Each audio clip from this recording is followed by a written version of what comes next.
topics, whether conscious or cosmic. It's never nonsense, mega levels are microscopic. It's a Killah Priest project, AD control the rocket. Before we land the plane, many things we engage and explain. The unexplained, without mask. Welcome to the Killah Priest podcast. Killah Priest podcast. Yeah. That's right. That's right. The Lords of the Levant.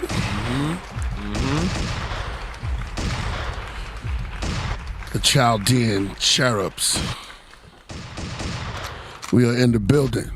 The Elohims. What I would say about the Elohim? The Elohim, the agnostic, what was the evangelist? Elohim, the voice of the Lord. That's right. Your God. Peace.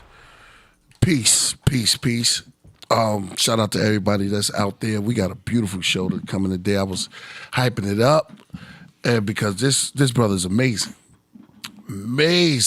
Young brother too. I don't know if it's 25, 26, but this brother gonna take us on another flight today, man. We got Jem Veda gonna be on the show today. It's gonna be crazy. Right.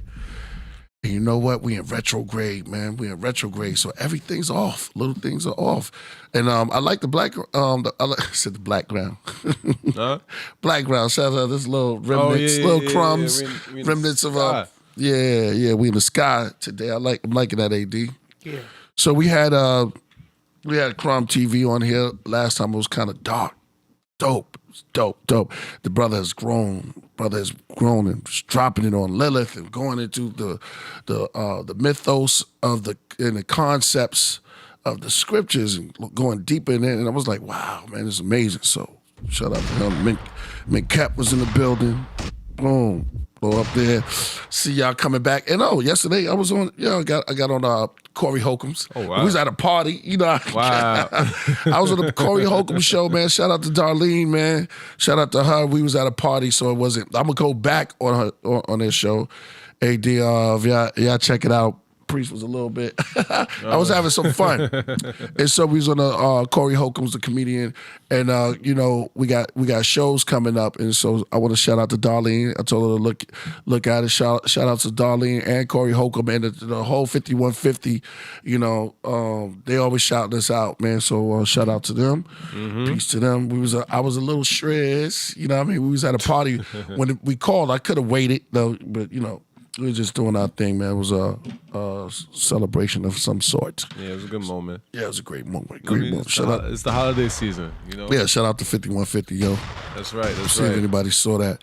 Well, anyway, we was on that, and that went out smooth. And I want to say, it was just working out.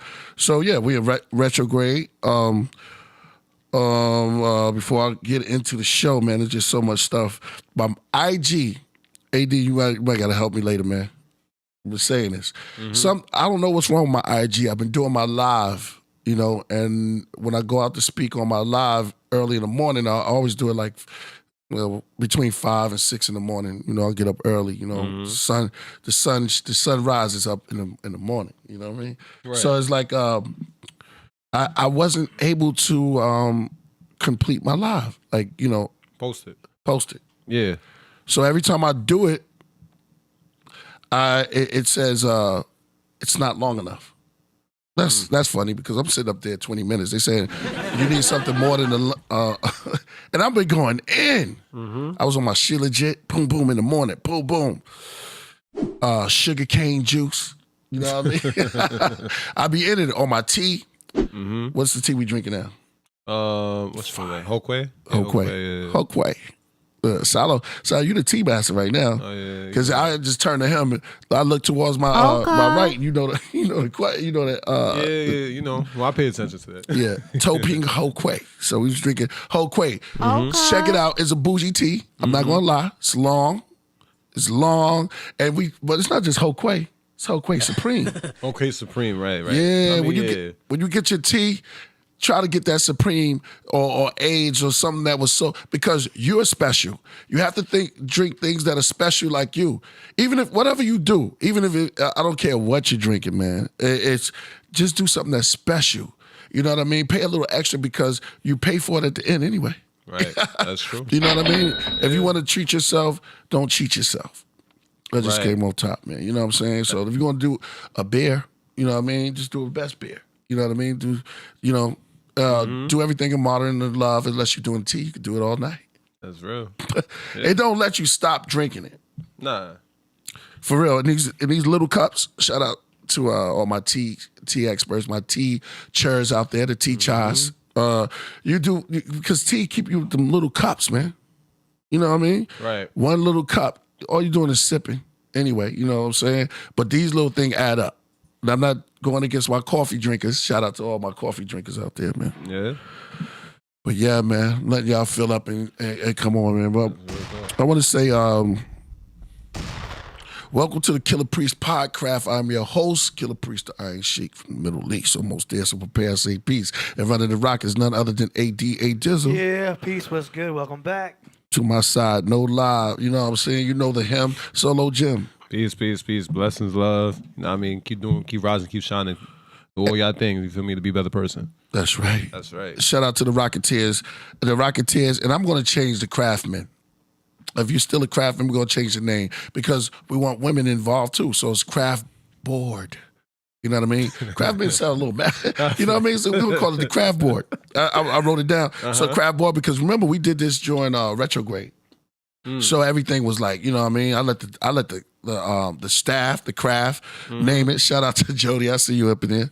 I let y'all name it. Yeah, y'all saw me? I said, Killah Priest 5150. Gotcha. Oh, yeah. Yeah, man. Yeah, we was up there. We was up there live. We was at a party, though, but we're going to go back up there, man. Corey Holcomb is one of you. Never seen his work, man. He's one of the funniest comedians.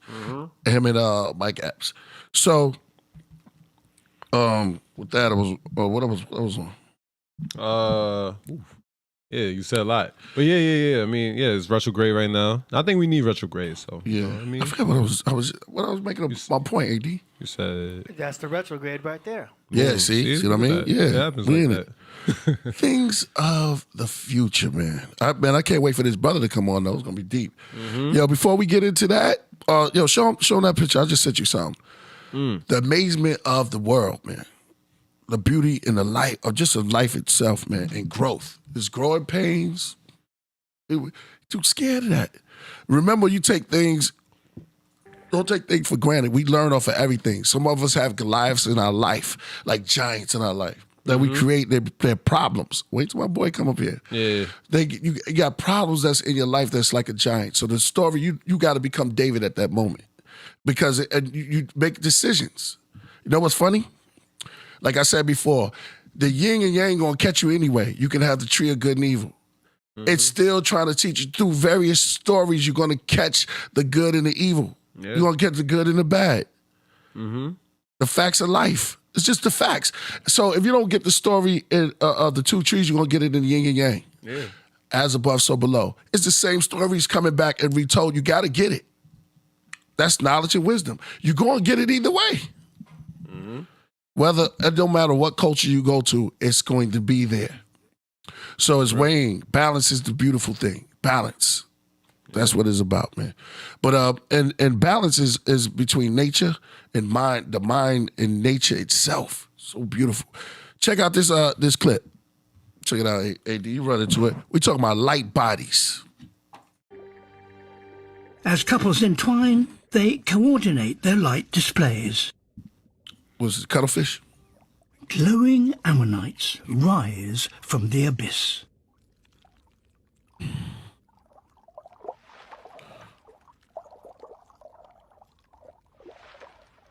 Ammonites are mollusks related to octopus and squid. Squid. These scaphitids are no bigger than a human hand. Can't be wild. For weeks, they've been gathering in the coastal depths. You have to put him in check. You won't be able to do that. In the deep, these lights may help lure plankton as food. Let's talk about it. But tonight, they serve a different purpose. They've been drawn to the surface to mate. And soon, there are thousands in each shoal. Neighbor triggers neighbor, creating waves of bioluminescence. Woo!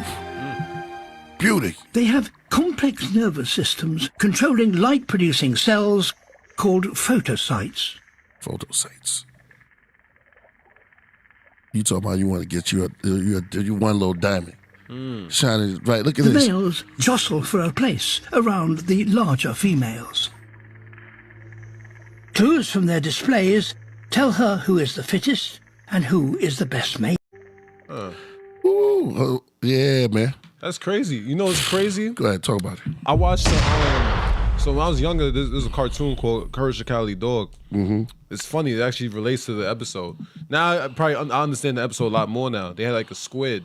It's in I forgot the theme of the episode, but like the squid was there, and I just remember that like it had to travel to space to find a mate. You know what I mean? But it was on the Earth. It was dying for some reason. I forgot the whole episode, but what he was saying related to the episode because at the end she got with the other squid. And it was mating, you know what I mean? It was mating season. They turned to the stars. It was real deep. If I could, I got to rewatch the episode, but it related to that moment because it was a squid. Yeah. You know what I mean? So that's deep. That's deep. You know what I mean?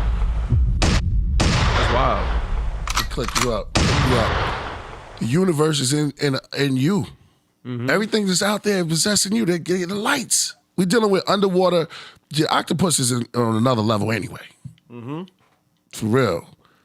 We trying to figure out little math equations. They already on it. Right. And they activating their inner strength, their inner self. They just know how to do it. It's coded. Mm-hmm. They stick to it. We be switching up, doing all of this, this and that. But the creatures are incredible. They're beautiful. But we don't take time to look at it. And that's why Forest of the Happy Ever After was made. Mm-hmm. It was to give what nature gave me so much. I saw, when you look at a flower, the beauty of a flower, just the center of it, looks like the sun. Yeah. I was like, whoa. Then you got the bees that goes and then interact with that, which is it's a beautiful mating process. Mm-hmm. You touch me, I give you pollen. You give me nectar. Right. One time I was walking, I saw two bees.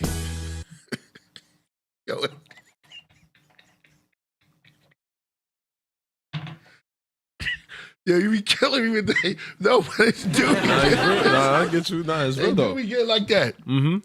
He's walking, yo. It was like a bee. He was like walking with the two sacks on his, but he was just out there. He was in the street. Mm-hmm. And it's like he couldn't even find where he was at, yo. I don't know if he was lost or something like that. And that was a beautiful moment, man. But the bee was just out there, and it just had two sacks and what you call it, the poly sacks on their legs or something like that. Mm-hmm. I learned so much by just looking at that, man, because it was a beautiful moment, man. I was like, yo, that's crazy. Mm. Yeah. Picked it up, put it in my hand and stuff. It's crazy though, but like, yeah, no. I'm scared of bees, yo. But it's deep though, because I always say like, the thing about creatures and animals and everything like that, they're so much more spiritually in tune more than us as humans, because we're so distracted by the material world. You know what I mean? Mm-hmm. But like it's true is because like you look at how they mate, how they process foods, how they do all what they do. It's because the spiritual pressure is natural for them. You know what I mean? What they do is just it's unconscious. They don't have no stresses. There's no stresses that they work on. You know what I mean? Talk to them. It's almost like it's properly showing you how to process things and how to go about things. You know what I mean? Mm-hmm. But that's I don't know. That's life. But us as humans, we kind of worry about and stress or do all these other extra stuff. You know what I mean? Going in. Oh shoot! What's good? No doubt, ladies and gentlemen. How's it going? Yo, hey, what's up, man? Yo, without How's further, it going, everybody? Yes, indeed, man. Without further ado, he's here, alive, man. I've arrived. Yes, hey, he's man. arrived, man. Yo, listen, ladies and gentlemen, this is Jem Veda, man. I say it right? Yep. Man, we were watching your You said it. You said it perfectly. There you go, man. And I just put out an album called Vedic Room, so it all added up when we start watching your content. And the stuff he was dropping was like blowing us away. Yeah. I was like, man, this brother is on. Man, but how you feeling? I feel amazing. Very productive day. Mm. Relaxing evening, and looking forward to the podcast. I feel great. Yeah, there you go. Dope, man. I will say though, Mhm. my dinner is really good. You know, when you eat really good food, you just keep going and just keep eating. Yeah, So yeah, that was kind of the phenomenon that happened. But overall, very good, very good. right, right. That's good, man. Yeah, you gotta enjoy yourself. Yeah, I'm a big fan. I'm a big fan of you, man. Big fan. I think Oh, the perspective is very deep and it's very wide, and you have like Thank a you. real like in-depth way of thinking, like for philosophy. You know what I mean? And life and everything like that. Yeah. Thank you, 100%. Thank you. I always say this. I pull experiences from my direct experience, and I compare it to also what I learned right through books, teachers I've come across, and when you take all this information and you just piece things together, and then you share with other people, they're like, "Wow, that makes so much sense. Wow, I can relate to that." You know that you're onto something. So whether it's a spiritual topic, something on psychology, I always try to explain things in a way that almost anyone can understand. That's very clear, and to just give examples, because I feel like information like this should be super accessible. Um, so I appreciate that. I really appreciate that. Yeah, man. Definitely. Man, you got to open up your mind, man. Sometimes close your eyes and open up your mind. Tell us about, man, what started you on your journey? A lot of things. Well, I'll go back. So, ever since I was young as in middle school years, I always liked the idea of leveling up and getting better. I just saw that as a natural thing of being human, right? What ignited that was video games. So Wow. I'd have video games, and Mhm. literally almost every video game, there's a sense of leveling up, of getting better, right? Mhm. If it's a sports game, it's you add attributes to the person you're controlling, they get better with strength or speed or something. If it's like an adventure game or a fighting game, like again, strength, there's a degree of leveling up. So I looked at that, and me being young, I was like, well, I can do that in real life, right? Like confidence, what's confidence? How do you get your confidence up?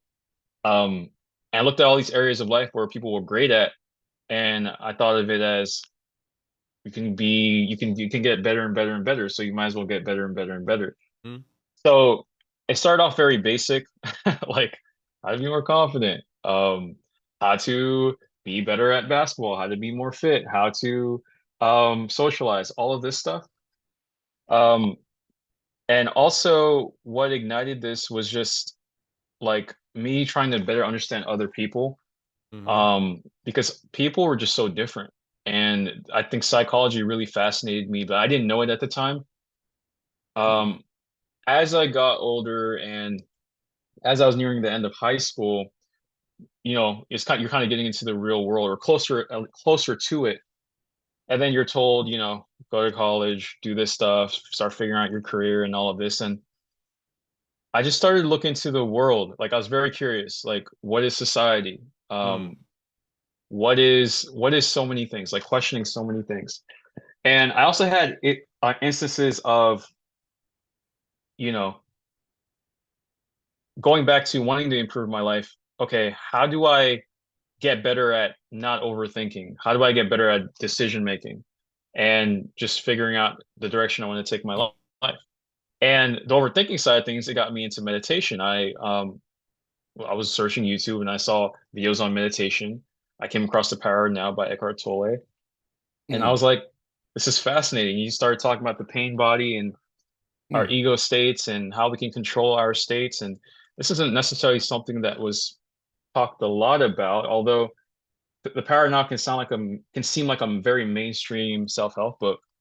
At the time, I was just like, man, this is powerful stuff. And I just kept practicing meditation, practicing being present. And then see, this is the thing with my journey is it was just curiosity. I just kept being curious, right? Curious about the human mind, curious about psychology. My friend ended up lending me a book on marketing, right? And I was like, okay, let's look into this. It connected really closely to psychology. Me figuring out what I want to do in my life, I was like, oh, business sounds interesting now. At this time, I was in college, and the deferred life path, I could tell that was just something that was pushed onto me. It was like this algorithm of steps, like, okay, do this, do this, do this, do that. But it was so robotic. Mm-hmm. And I knew I had to heal so many layers of conditioning from my culture. I was Senegalese.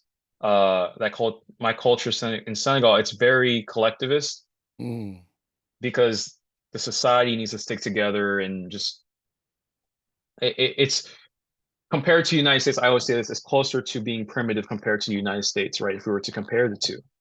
So there's a sense of being together and taking care of each other and sharing resources, which I absolutely agree with. But there are other parts of the culture I questioned. And in my college years, I just started to expand. I was like, what do I want to do? What interests me? Psychology interests me. Marketing interests me. Spirituality interests me. And then I'm learning all these things from my direct life experience, and got to the point where I'm like, let me create content about what I learn and what I know. I'm sure other people would like to hear this. I'm sure it'll help somebody, right? It doesn't have to help everybody. I'm sure it'll help somebody. So I started making YouTube videos just using my phone. And some people were watching it, some weren't. Okay. And going back to that marketing book my friend lent me, it had so many connections to psychology. I just wanted to learn more about marketing. And then that part of my life kind of grew where I had a friend who was also in business. And then we eventually started a marketing business, which we still run today. This is still college, by the way. And then on this side here on YouTube, I just kept producing content. I was learning stuff. I was coming up with insights. And then it got to a point I was making videos, came up with a series called Understanding People because, like I said earlier, I wanted to understand people. I'm sure a lot of people want to understand people. That's the biggest mission, man. Yeah. And then y'all close. I'm sorry to cut your wisdom, but y'all close to the same age anyway. Yeah, so I relate to you. I relate to you because it sounds very similar to my journey. Because even going to college and everything like that, it's almost like you're self-discovering yourself during that phase, like in your early 20s.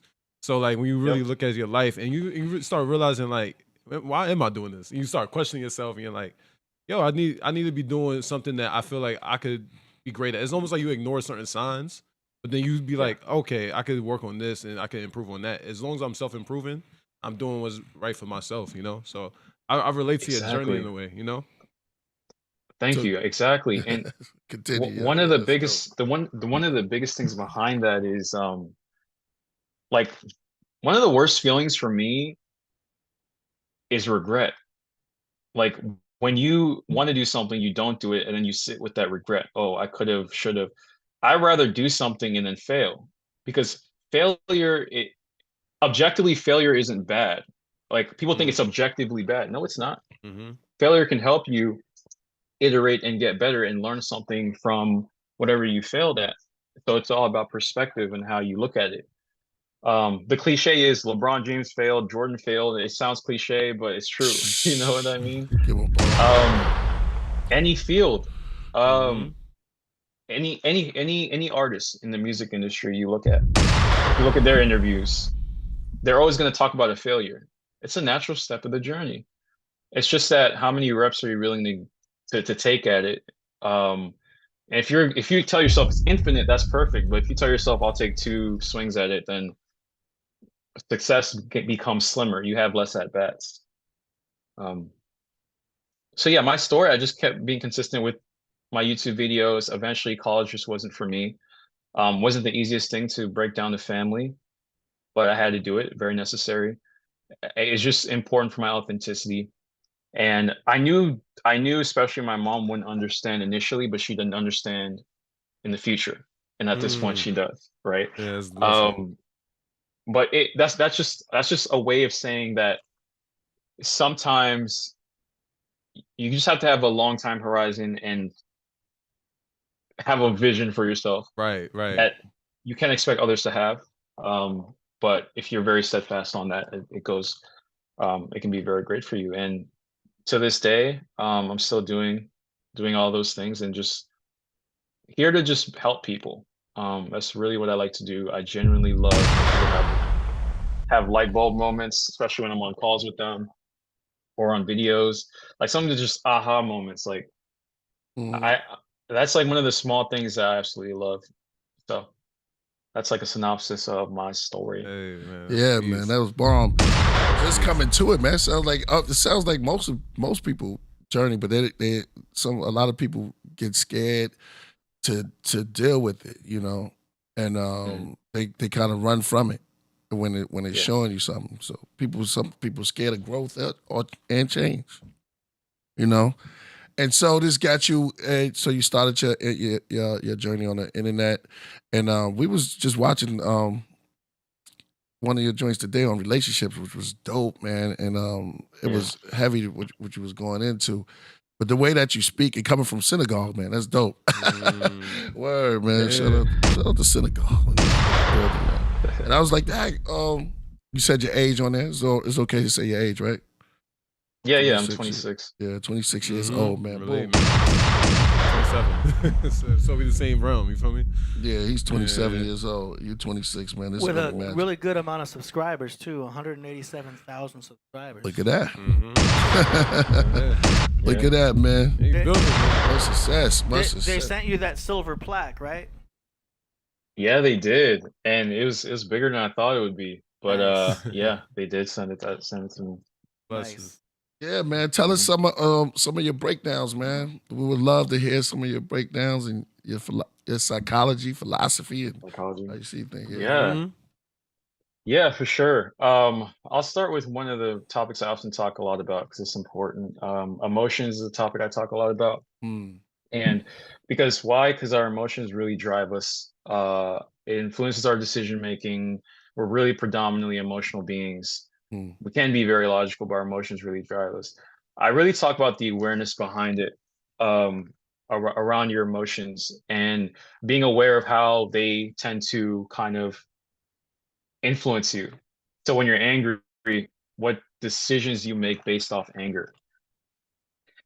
With emotions, if you can build emotional intelligence, that goes so far because it changes how you relate to people. It can help your relationships. It can help your relationship with yourself.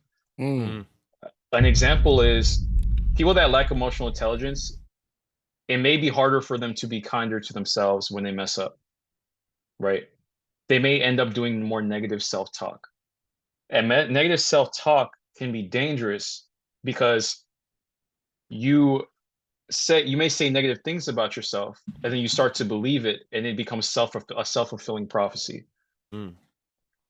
Also, you can take that more seriously because when we say things and we add an emotion behind it, it's more powerful and it has a better subconscious impression on us. Right? Like someone that says they suck at football, someone that says they suck at football, it's deep. if they just say it and they don't believe it, they may just laugh at the sentence. I suck at football. Right? It's nothing. But if they say I suck at football and they believe it and there's that emotion behind it, that's going to be a strong belief, especially if it's repeated over time. So going back to emotional intelligence, it's awareness behind what our emotional states. And it's not just when you're sitting down and being like aware of it. It's like day to day, like all throughout the day. How are you in the morning? How are you in the afternoon? How are you in this conversation? How are you in that conversation? What triggers you? Why does it trigger you? Also, our emotions can be affected based off our perspective on something. So for example, if somebody says, I don't like your haircut, okay, if you take that as truth, if your perspective is what people tell me is true, you may take that very seriously. You may be mad at the person. He doesn't like your haircut. Right. It's not fresh. right. Mine's is going, so mine's is like this right here. So I was worried about that. Go on. But if you view it as a perspective, like this human has a perspective of my haircut, an opinion, which is exactly what it is. It's easier to brush off, especially when you understand that people's opinions come from so many, like there's so many things that can build up someone's opinion, their life experiences, their biases, what they've been told. How could you take that, so to heart? And there's like 8 billion people on the planet, and taking everyone's opinion, like you literally don't even have enough time for all of that. So Yeah, I start with emotions. I think that's a big topic I like to talk about. And yeah, go ahead. I just want to say, like, I think because as humans, we focus on so much like negative thoughts of other people that we don't ever really get that chance to really self-reflect and really get that time for yourself. You know what I mean? Because we're so in our heads about things, and we don't really get a clear understanding of what we could do in terms of improvement. You know what I mean? So we focus on everybody else's negative thoughts, and we never take that time out to be like, well, you're right. Like, that's person's opinion. They only think that, but it's not the person. You're just making it that energy. You know what I mean? You're making it that thing. You know what I mean? Well said. Yeah. And the thing though is we tend to have a negativity bias. Problems and issues tend to, like, we zero in on that because it can be perceived as a threat, right? Like, the way I view it is your brain is just a survival machine, and it looks for threats and things that could potentially harm it.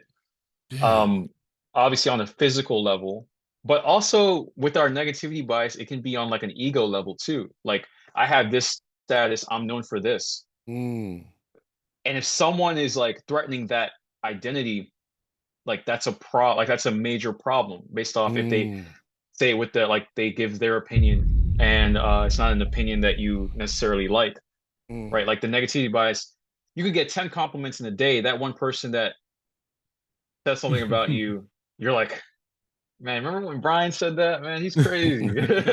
So Yeah. So yeah, it's the focus. And one of the best ways sorry, were you gonna say something? Yeah, I was say, like, I heard you say something about ego is not even real. And it's concept, Yeah. I heard you say something like that. But we need a little bit of it in this society, right? Yes, the ego is really just our identity, what identity we choose to take on. Right. And here's a side where it's good. It helps you embody the person you need to be to create the life you want. There you go. Because affecting positive change in your life requires you to have certain attributes, to think a certain way, to be a certain type of person for that. Somebody that's an athlete, they thought and acted in certain ways to become an athlete, a professional athlete. Same with someone that's a musician, someone that's a professional content creator, someone that's a writer, right? So their ego, their identity, they tell themselves, I am this, and I do the practices that this type of person, a writer, an athlete, does, right? So anytime you want to make a change in your life, there's a high chance that your ego needs to change. You need to start consistently embodying different attributes. So that's good. Like, if you want to build a business, well, you need to start to think a bit like a business person. You need to, have very logical ways of thinking about strategic planning, how you're going to do sales in your business, marketing in your business, all this stuff. But there's other stuff too. It's like, how do you think more abundantly? Because a successful business person probably is an abundant thinker, like thinking in terms of abundance. So you have to think and feel in terms of abundance. That's how you have to change. That's how the ego can really help you. Where it can hold you. Yeah. And where it can hold you back, though, is when you think that this identity you create is the end all be all and it's all that matters. Right? That's the problem. Because now you're now boxed into an identity. Now you say, oh, I'm an accountant. I can't go surfing. And what I mean by that is someone that's an accountant, it's a prestigious role and everything, right? And their family looks up to them and all of that.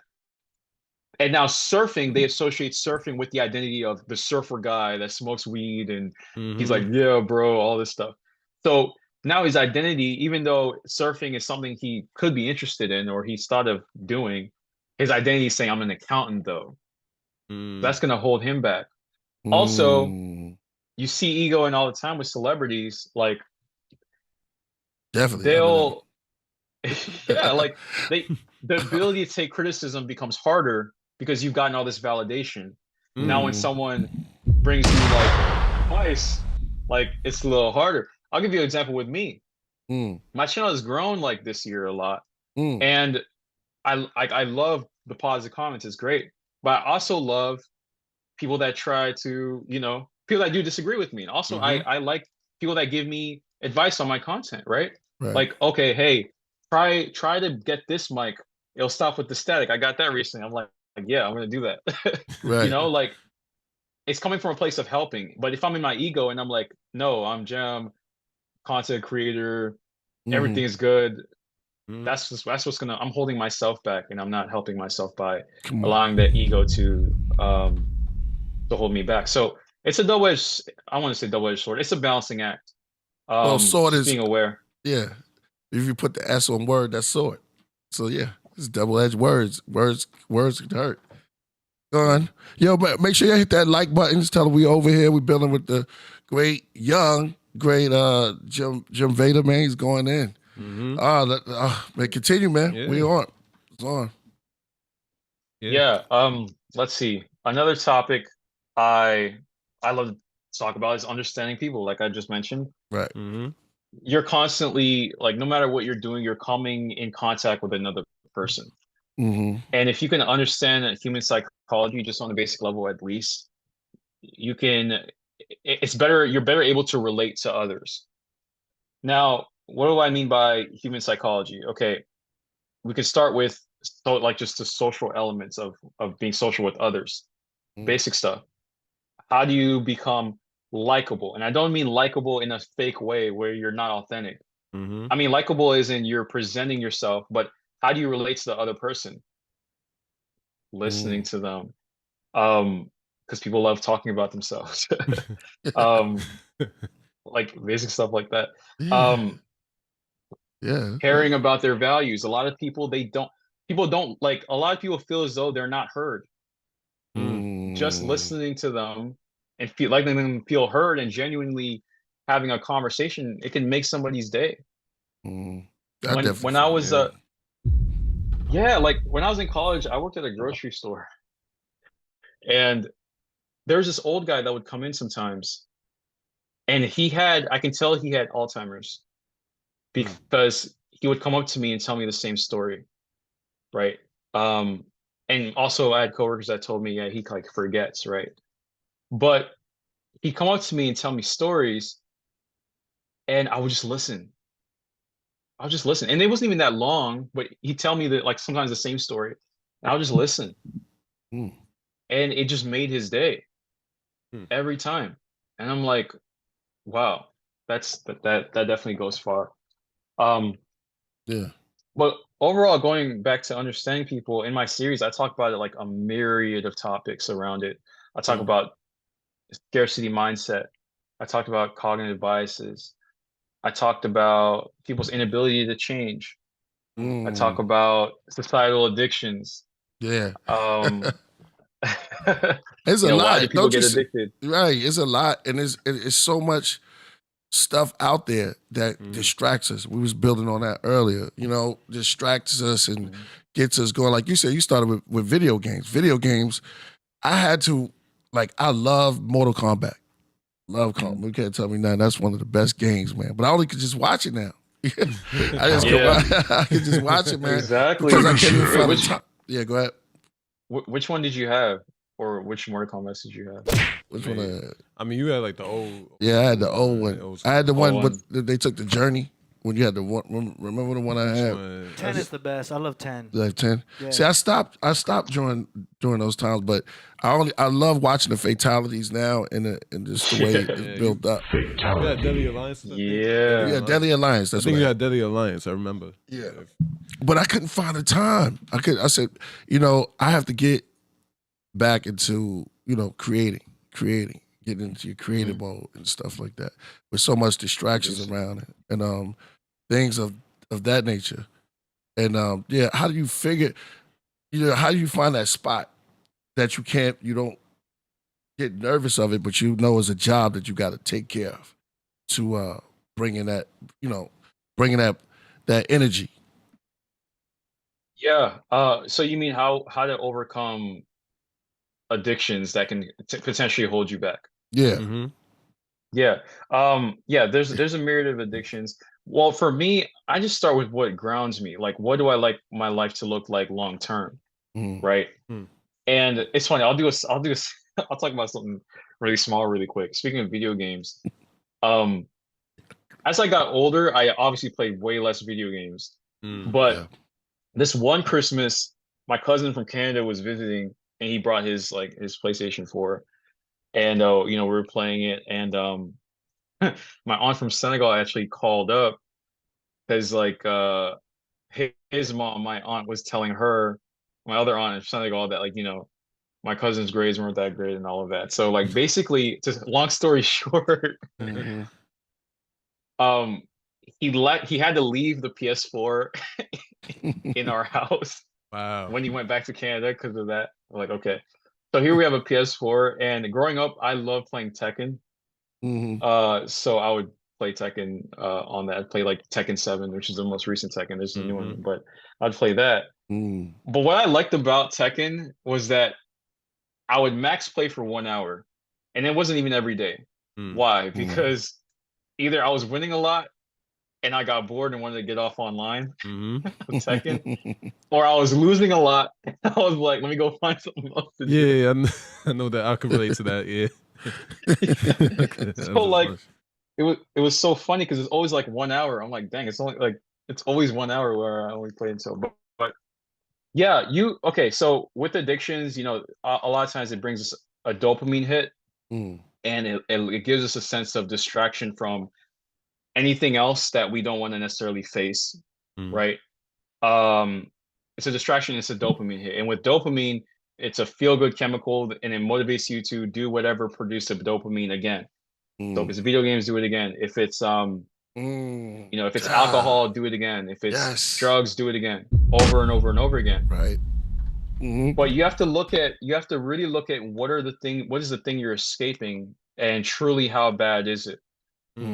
Because when we view pain in a situation, like let's say someone has financial problems, they have relationship problems, they have all these issues in their life, what's the perspective they're taking about it that's letting them view it so negatively? So in a sense of relationships, if someone's having a breakup and they're turning to like weed to cope with it, how are they viewing the breakup to cause them to do that? They view it as, oh, I won't find anybody like that person again, which is that necessarily true? No. But again, going back, it's a perspective.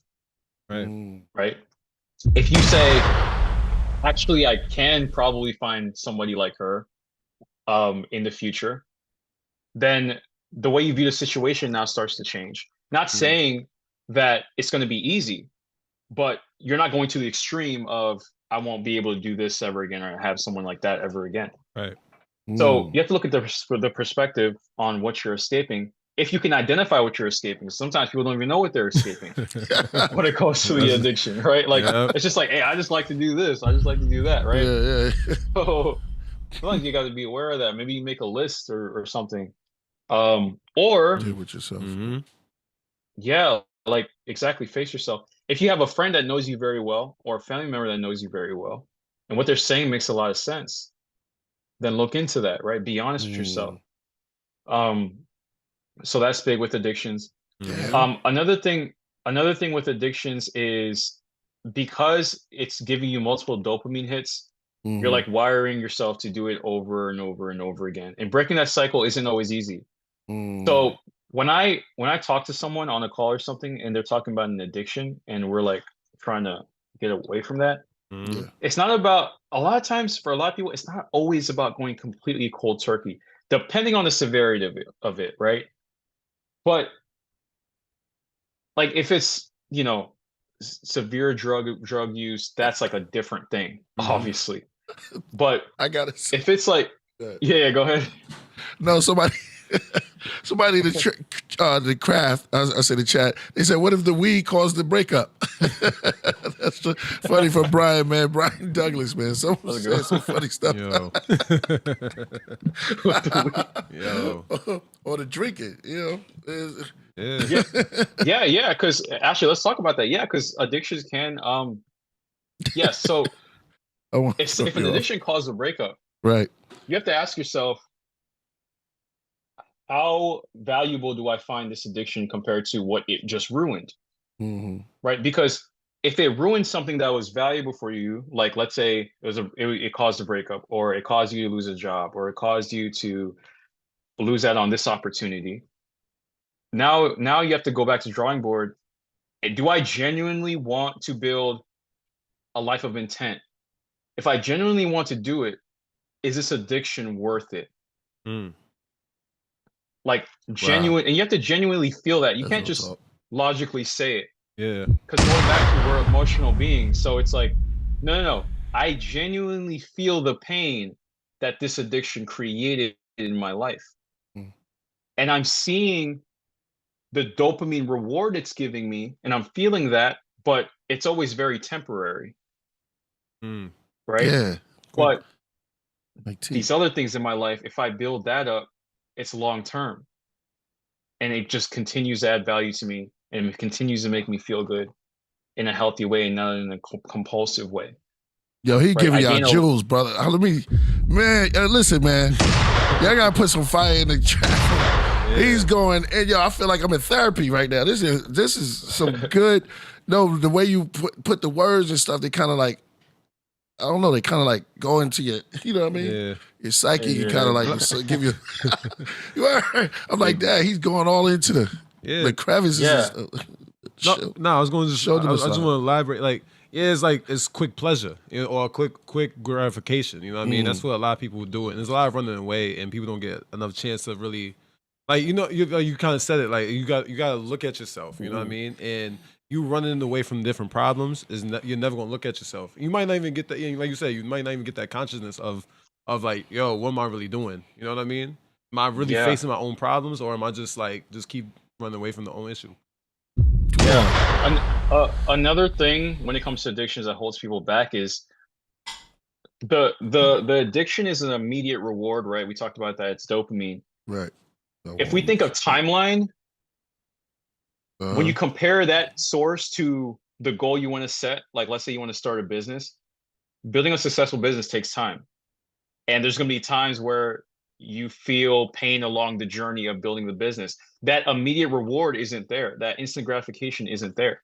What's more attractive at your present moment in time? What's more attractive is social media, scrolling for hours. What's more attractive is, could be weed, could be alcohol. That's what could be more attractive. Not just from an escape type of deal, but from just a feel good, like this is an immediate thing I'm getting. So, yeah, man, there was so much. I was gonna say, because I'm like words be coming to me, like I was talking about massage, but massage sounds like message, and then speaking, spa. Like we at a spa right now, so we in a spa speaking massages to your mentality. So it's like, what you doing? I'm just adding up. You know what I'm saying? I'm just adding up what you're saying. So it's a bar. I'm kind of, it's a bar. So I'm feeling it, man. Self-development is very necessary.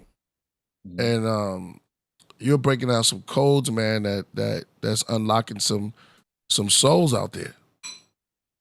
Thank you. Good. Yeah, that's what it's all about. I mean, that's what drives me to just be better and just to create content. Is I feel like this information, it should be all, you should have, like, I always make the analogy of Batman. Like, Batman has all these gadgets, and he's smart, but he doesn't necessarily always know what to do. However, because he has all these gadgets, he has the smoke bombs, he has the like the Batman knife shuriken thingy, and he has all these gadgets. He's like, okay, I have this tool in my tool belt. What can I do with it? And then he figures it out. So if I can give people mental mind frames, give them practices to do, like meditation, like reframing, if I can give them spiritual laws for them to understand about how your mind and emotions influence reality, these are toolkits they can utilize when they feel a little lost. They're like, wait, I know about the subconscious mind. I know about this. I know about that. How can my knowledge on that help this given situation? And I promise you, if you think about it, you're going to come up with a solution. And if we go even more meta from that, sometimes you know the answers, but you don't have the belief that you know the answers, so the answers don't surface. Yep. The belief that you have the answers, or the belief, I believe this is called self-efficacy. I think I mentioned this in my recent videos. The belief that you can get something done sometimes is like half the battle of getting the thing done. Right? Like, I think back to like school or something. Like, I'd work on a project and I'd be like, oh, I'd procrastinate. So I'd be like, this is probably a difficult project. I was like, no, I can get this done. I procrastinated. I was like, I believed I can get it done. And I got it done at the last minute, but I got it done. Just came down to the belief of me getting it done. So the belief in ourselves and our abilities is a lot of times half the battle. But, you know, people have been programmed from society, family, and all types of sources that they're not as powerful, that they're not that powerful, even though they can be very powerful. You gotta watch your influences and what people tell you, because the words people say can cause you to like make an agreement on that, and then you believe in it. Wow. But it's not necessarily like this objective truth that's being shared with you a lot of times. It's just, it could come from their biases. It can come from so many things. Okay. We got some super chats, but before we hit that, I want to ask you, where do you see spirituality and what is it to you? Good question. Spirituality is, to me, how I describe it to is just an ascension of self. Like, you're ascending in terms of your consciousness levels. Consciousness levels are like the emotions and thoughts you predominantly experience. So if somebody's predominantly experiencing states of joy, bliss, love, and gratitude, you can say that person is predominantly in a state of higher consciousness, right? They feel great inside, they feel light inside, you feel positive vibrations from them. Vibrations as in just energy. They're smiling, they make eye contact, you feel positivity coming from them. And they feel expansive. When you're talking to them, you feel like they're listening. When you're talking to them, you feel like they're adding value to you, and you feel better after speaking with them. Or you just gravitate towards them. Like, spirituality is your ability to get more into an expansive state. And I also view it as a sense of discovering your authentic core as well, right?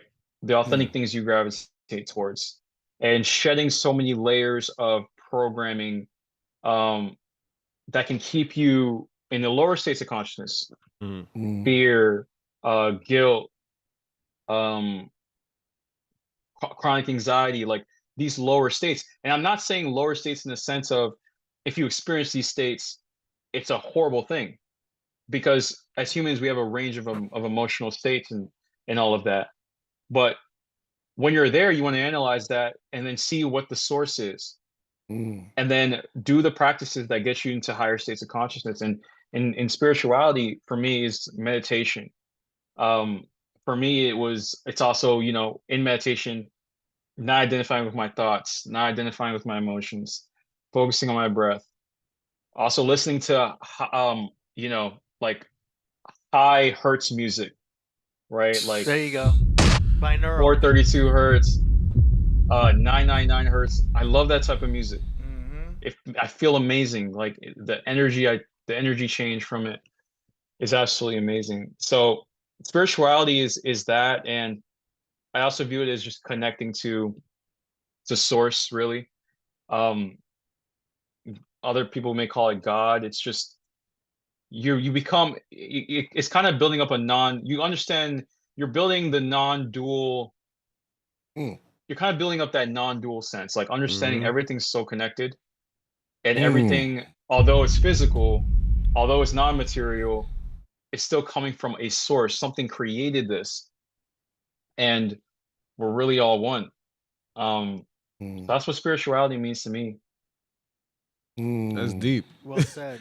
It's like discovering. It's like, yeah, you're right. It's like discovering God. Like you realize a lot of things we take is way too serious, or we stress, we over stress. You know what I mean? And it's and once we start learning that things are not that big of a deal, we get more comfortable with ourselves. You know what I mean? Just want to elaborate on that. You know what I mean? Yeah, like I want everyone to think about this. I want everyone to think about this.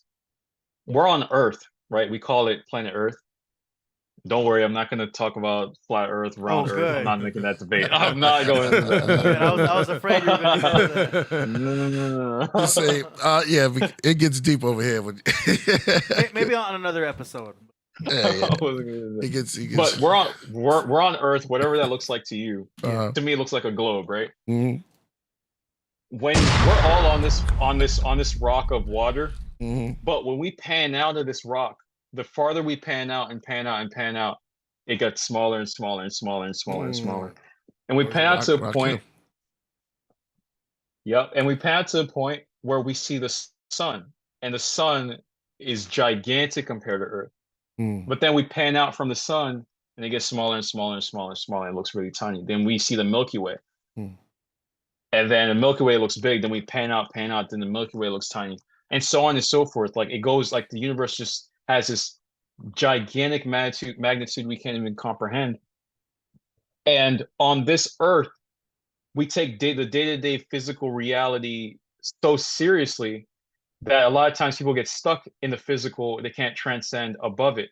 They think, when I buy this Ferrari, then I'll feel good. When I get this promotion, or I date this woman, or I get in this amount of shape, I'll feel great. And in some cases, sure, people do feel great, but how long lasting is it? That's the question. Because a lot of times what I see is people achieve a material goal, and then they look for the next material goal. Now, this isn't to say that never chase, like if you think something looks cool, don't go after that. Like, hey, you genuinely like it, get it. But what I'm saying is, there's like hedonic adaptation where you adapt to that stimulus. You have it in your life, now it's like normal, and now you're looking for the next thing to get. But from a spiritual perspective, how I view materialism is, this isn't here to fulfill me. I'm just here to enjoy it in my physical human body for my lifespan, and then I'll never I won't have it in this human body again. It's a temporary experience. It's not here to fulfill me, but me just having a sense of love for all things and just growing as a person, that fulfills me, right? Like me helping others, that fulfills me. It's a little less material. Also, this in this experiment of panning out from Earth, we look at our problems and we think we have the worst problems in the world. But you look at the next human who probably looks just like you, probably has the same problem or something similar. They think it's the worst problem in the world, or they have a problem that's worse than yours. Or another person has a problem that's less worse than yours. They think it's the worst in the world. Yeah. But what always happens is time goes on, and we either solve the problem, or the problem goes away or something, and then there's a new problem, and that's literally our life. Like problems, and then we try to overcome the problem. We overcome it. New problem. But is that normal? Is that a normal thing that's taking place? Because then you have your Ritalin, you have your first of all, I never even asked you how you feel about anxiety medicines and stuff like that. If you need to take them, you should take them. But do you is that a normal process of us as doing a human experience of things that occur in your life? Like, people can't deal with it. But is it normal to you? I mean, how do you see that? Is it a normal thing that we're transferred? We don't need the Ritalin or the anxiety medicine. There's a cush for that. Yeah, well, or the weed. Yeah, I feel like with anxiety medicine, you want to be careful, right? Like, how severe is it? Right. You want to ask yourself that question.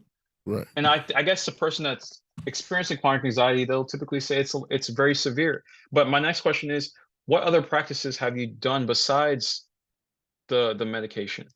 Right. Right? What have you studied in psychology? What have you studied in spirit from a spiritual perspective? What practices are you doing each day to day? Because if you tell me I'm just taking this anxiety medicine, I hope it helps, then I'm like, okay, keep taking that, but like look into this book or like watch this video and think about that and then do that continually.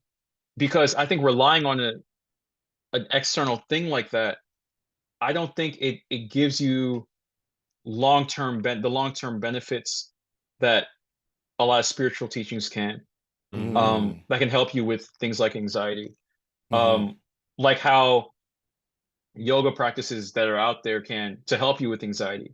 With meditation practices to help you with anxiety. Even mudras, which is like hand it's kind of like hand yoga. Mudras help you with anxiety.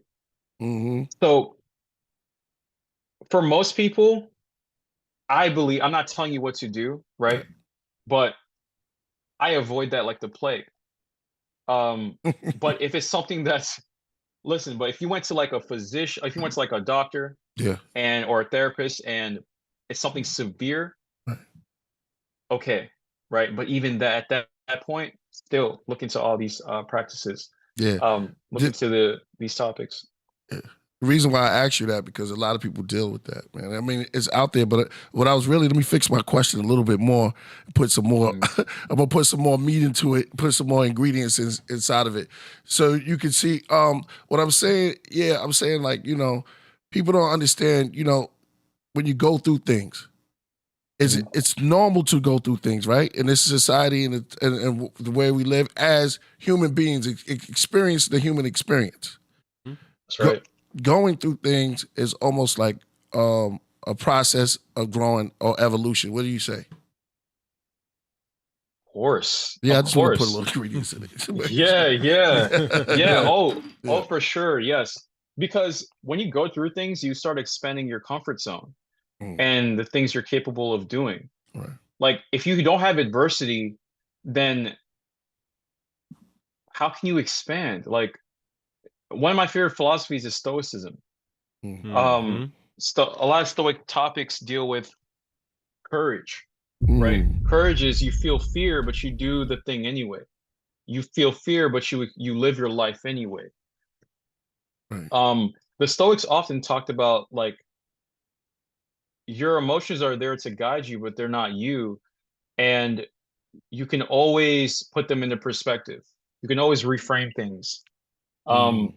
I think people when they feel anxiety, they feel as though that something is wrong with them inherently. But no, it's an emotional state. Talk about it. And an emotional state is okay. The emotional state of anxiety, if you aren't putting it into perspective as, hey, throughout my life, I'm going to be expanding, I'm going to be doing new things. Anxiety is going to be something I feel, but if I just continue on anyways, it's probably going to dissipate. I'm probably going to expand my comfort zone. Then the thing that used to give me anxiety doesn't give me anxiety anymore. So we have to watch our perspectives. That way we approach it correctly. We approach anxiety the right way. I do have instances of feeling anxiety. Of course. Is it all the time? No. But when I have those experiences of anxiety, I'm like, okay, it's a feeling. It will pass. Hey, so the thought is not your... I see it as unchanneled energy, too, because your body has a bunch of energy and it wants to do something. But if you sit still, then you have a lot of electric motion coming inside you, like emotion. You start to just think of, or you overthink too much and stuff like that. But I feel like if you channel that energy into doing something and you apply it, then you're directing all of that anxiety into actual flow energy. Yeah. It depends on what you're doing. Yes, exactly. I play exactly. I play the keyboard, so if I feel any anxiety, I go to the keys, play some solos, play some tracks. Right. Next thing you know, I forgot about my anxiety, but I killed it on the keyboard. You know what I'm saying? So I feel like I was just holding on to too much extra energy. That's why you get a lot of anxiety if you have too much coffee. Yeah, real talk. But you hit it. The scientific term for it is called adrenaline, the release. Or cortisol. Or cortisol. Like you caught me with that. You quartered me with that. Yeah, they work hand in hand. Yeah. Oh, they work hand in hand. Yeah, cortisol. No pun intended. Hand in hand in the cortisol. Yeah. Yeah. Now we you bring up a great point, right? Mm. What he just described is called sublimation, where you take a negative feeling and then you turn that into something positive. You do something that turns it into something positive. Someone that's feeling anxiety, for example, about a situation, goes to the gym, he works out. After the gym, he feels amazing. And he's channeled that energy into something positive, and the feeling he got out of it was better, right? He has endorphins that into something positive come about. And these endorphins are, it's known as like a painkiller chemical, right? That's your brain produces endorphins after you work out, exercise. Yeah. Painkiller chemical. So yeah, sublimation. Like, what is an activity I can do to get me out of this state? How do I use this to my advantage? Yeah, man. Big time. So let's go to some super chat, man. That was heavy, man. Now I was going to get. I like to take the top off my my pots, and because when you start cooking, I need to add a little because the taste, man, got to come out right. It's your seasoning. Right. It's the season, and we in retrograde too on another level. But it's like this is what I needed to hear, man. This is really, man. You dropping it. You're going in. Yeah. Going all the way in. So we got some super chats. Some people got some questions. Some of the gods and goddesses got some questions. Here we go. AD. Yeah, Stranger says, in order to learn something, Shout out to Stranger. You thought you knew, you must burn what you previously thought about the topic. Such is the concept of being born again. Yeah. Slow that down. Another way I phrase that is just having your glass half full. That way you can intake new pieces of information, new things. Because if you think you know it all, you're less likely to listen, be more open-minded to new perspectives that can help you. True. That's real. That was real. That's real. All right, next one, right. Kaleido Silver. I just wanted to say that. Kurt Gobang says, if you haven't today, give yourself a big hug. If you what? If you haven't, give yourself a big Sure. Hey, or give yourself a big mug for some tea. Hug a mug. Let's go. Stranger says, shadow work, #, Carl Jung, Jordan Peterson. Yes. Shadow work is so important. Stranger also says, we live with a part of our nose blocking our eyesight. Ooh. It's easy to see what's in front of you. My nose is That's fire. Yeah, that's high. That's true. Hidden in plain sight. Read behind the lines. You gotta be nosy. Yeah. Nosy person. You got the root off the red nose joint. Cool. That was the question? That's it. Okay. All right. He gave us no indication that was the.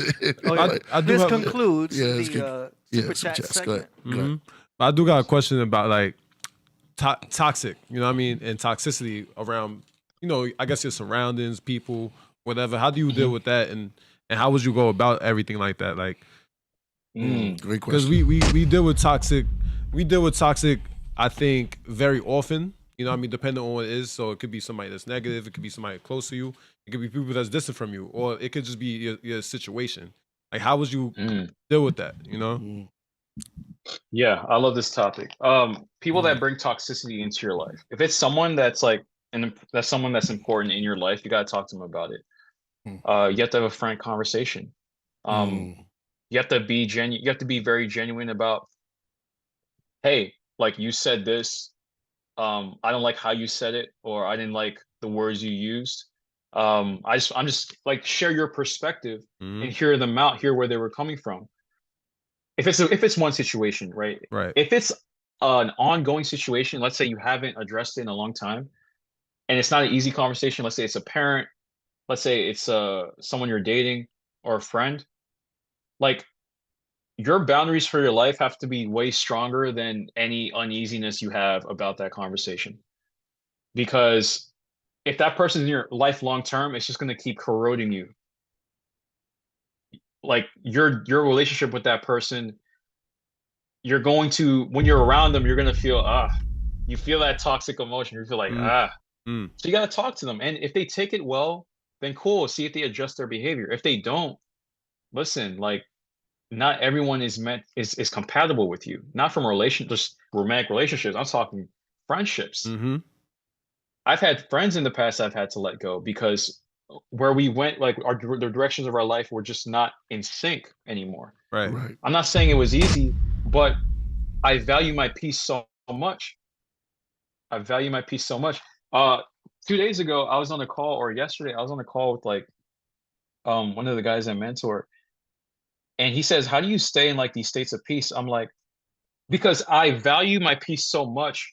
I value it in the same sense as how a lot of people value like their phone. They take their phone everywhere with them. They take their wallet everywhere with them. They take their car keys. Talk about it, man. Right? When they move, they take like their furniture with them. Okay, I take my peace with me.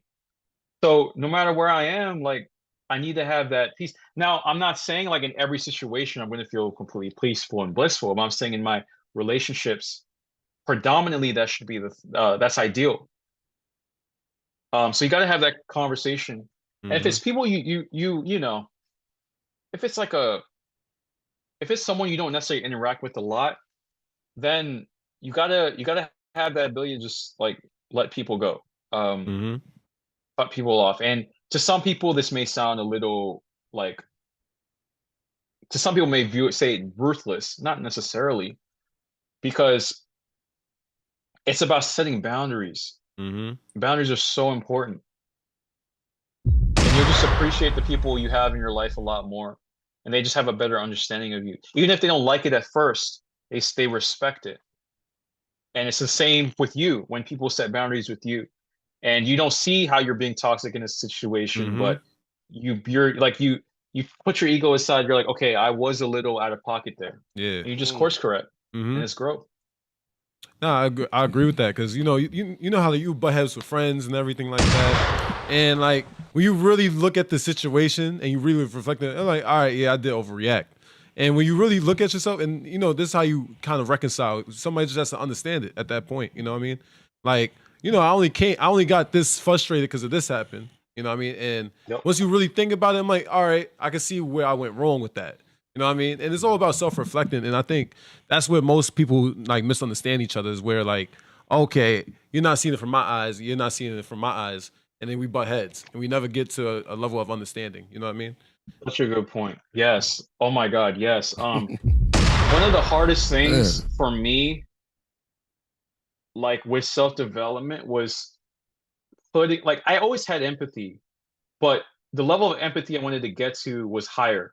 And it was about literally putting myself in their shoes. Like, I am literally this person.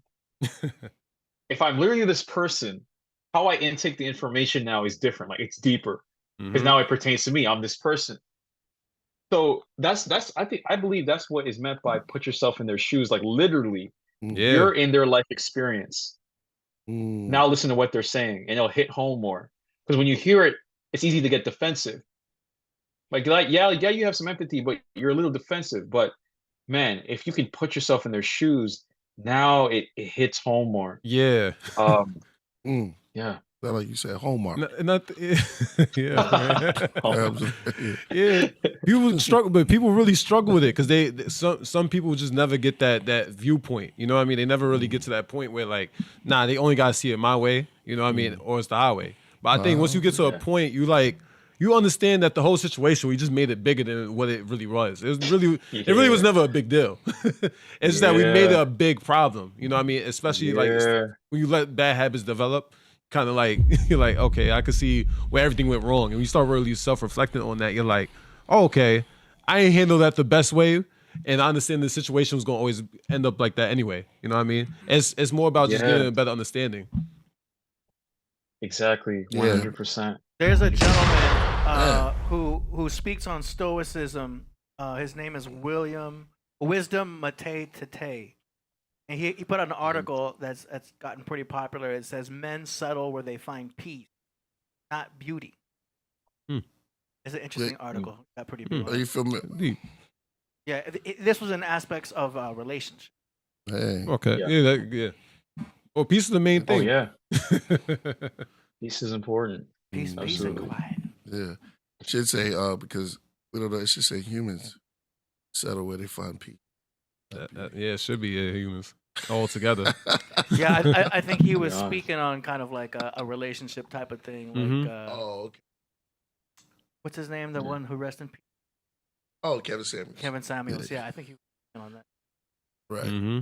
I had a female ask me the other day, like, "What you look for in a woman?" I said, "Peace and quiet." Is that what I said? Yeah. Peace and quiet. You don't want to. Oh, yeah. You don't want a deceased. Yeah. Come on. Oh no, I said silence and obedience. Yeah, she frowned on that one. Hey. I was keeping it real. Tatiana. Throw it back, Tatiana. Man, this is great. You know, I'm so intrigued, and at the same time, it's good. Yo, this is my son, by the way. Solo Gems. Mm-hmm. And for y'all to be like in the 20s, I was in my 20s, man. We was out there, we was building, but man, I'm getting schooled.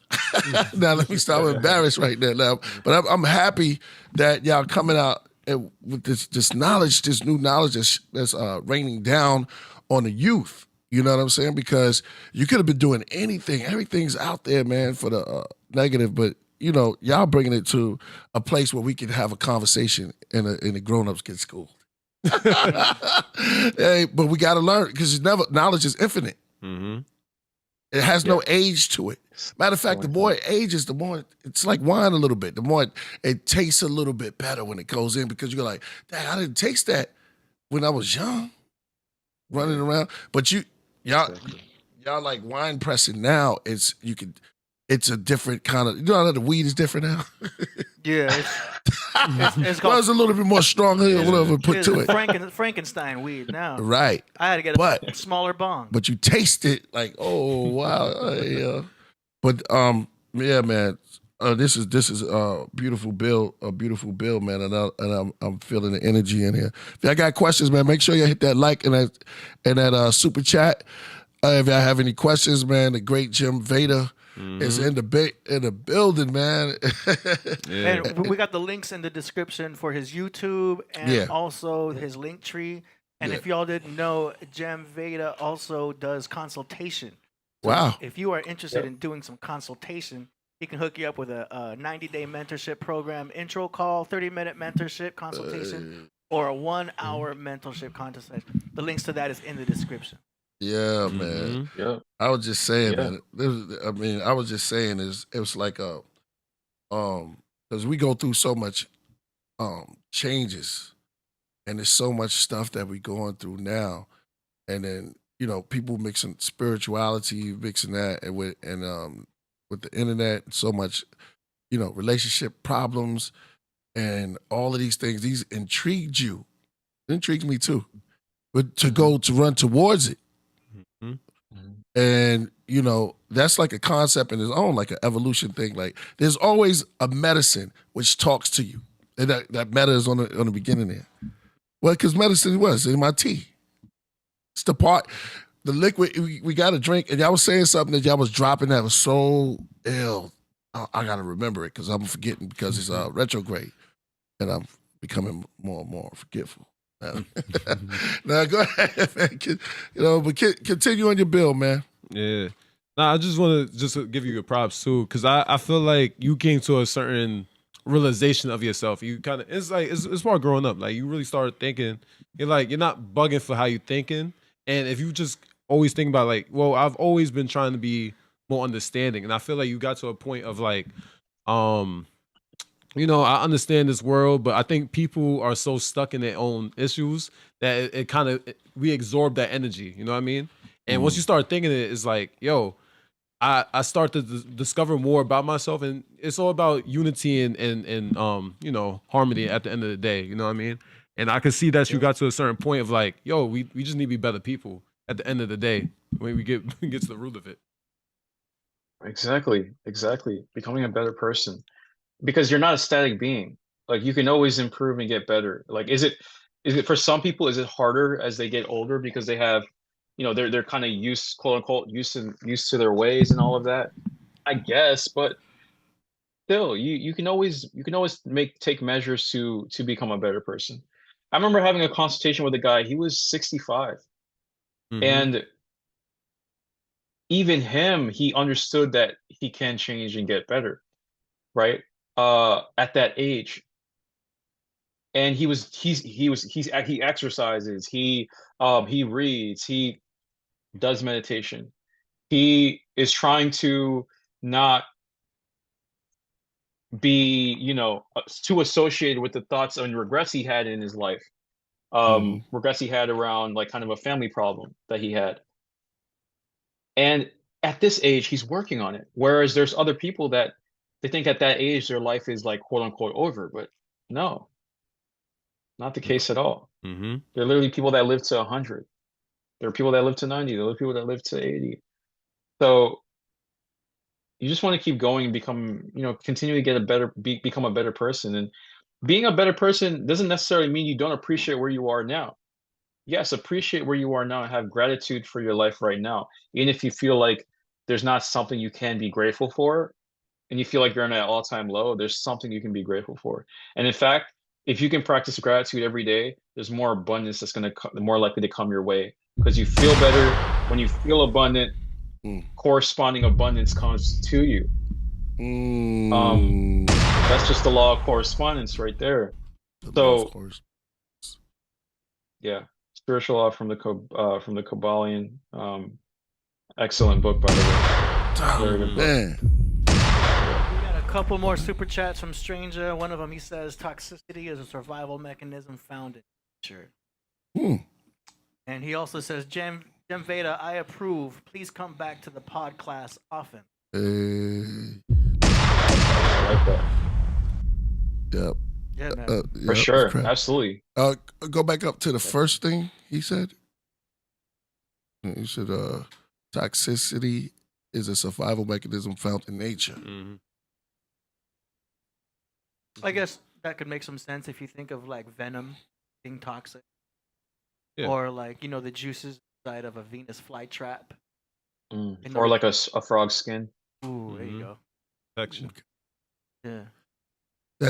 Yeah. Even strychnine is just a poison. Yeah. Mike Tyson likes the toad. I'm zeroing in it. Yeah, he does. He loves the toad. He always talks about licking it. It takes you to another level though. You're not being. I mean, it's like nature wants you to be there. You know what I'm saying? So it like when you lick the toad, you start seeing the hidden gems. You start seeing the elves inside the nature where you wasn't able to see it. Yeah, psychedelics, it's like the psychedelic. Yeah. Then it opens up and you can see the fairies and the elves and la la la la. And you see the Smurfs that's already there. The animation is there. You just need the right plants to take you into the mysteries of the forest, the hidden things of the forest. So I wanted to chime in on that. Somebody said teach manifesting things into reality. Do we have that power, and how can we use that? Yes, we absolutely do. Reality, I talked about, briefly about the law of correspondence. Reality corresponds to our internal state. That's cold. Yeah, our reality corresponds to our thoughts and emotions, the predominant thoughts and emotions we tend to hold. How does it do this? Well, from a practical standpoint, our thoughts and emotions affect what we do, right? The actions we take. Our belief in self-image can influence the day-to-day things we do. For example, someone that, let's go back to the business example, but someone that thinks in terms of a successful business and feels in terms of a successful business, has love for himself and his business, and believes in abundance, feels abundantly, highly likely to do the steps to build that business. Also, from a metaphysical standpoint, he's in resonance with that abundant business.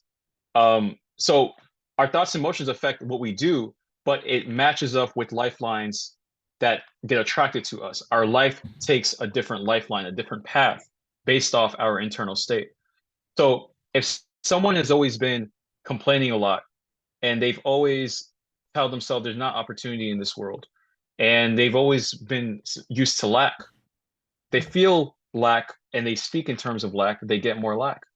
But if you think and speak in terms of abundance, and then when that lack mindset comes, they let go of it and they go back to focusing on the outcomes they want, reality corresponds to it. Their life takes a trajectory that is different. Also, when it comes to creating the life you want, your subconscious is here.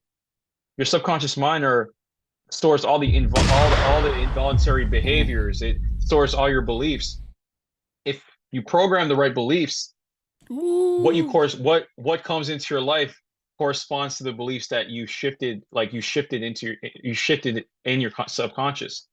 Both practically you change, as in what you do, and also life events appear. One example I give in one of my videos is someone that's visualizing them moving to Spain. They start to see opportunities to do so, right? In that video, I give the example, they're at a coffee shop, they overhear a conversation about Spain.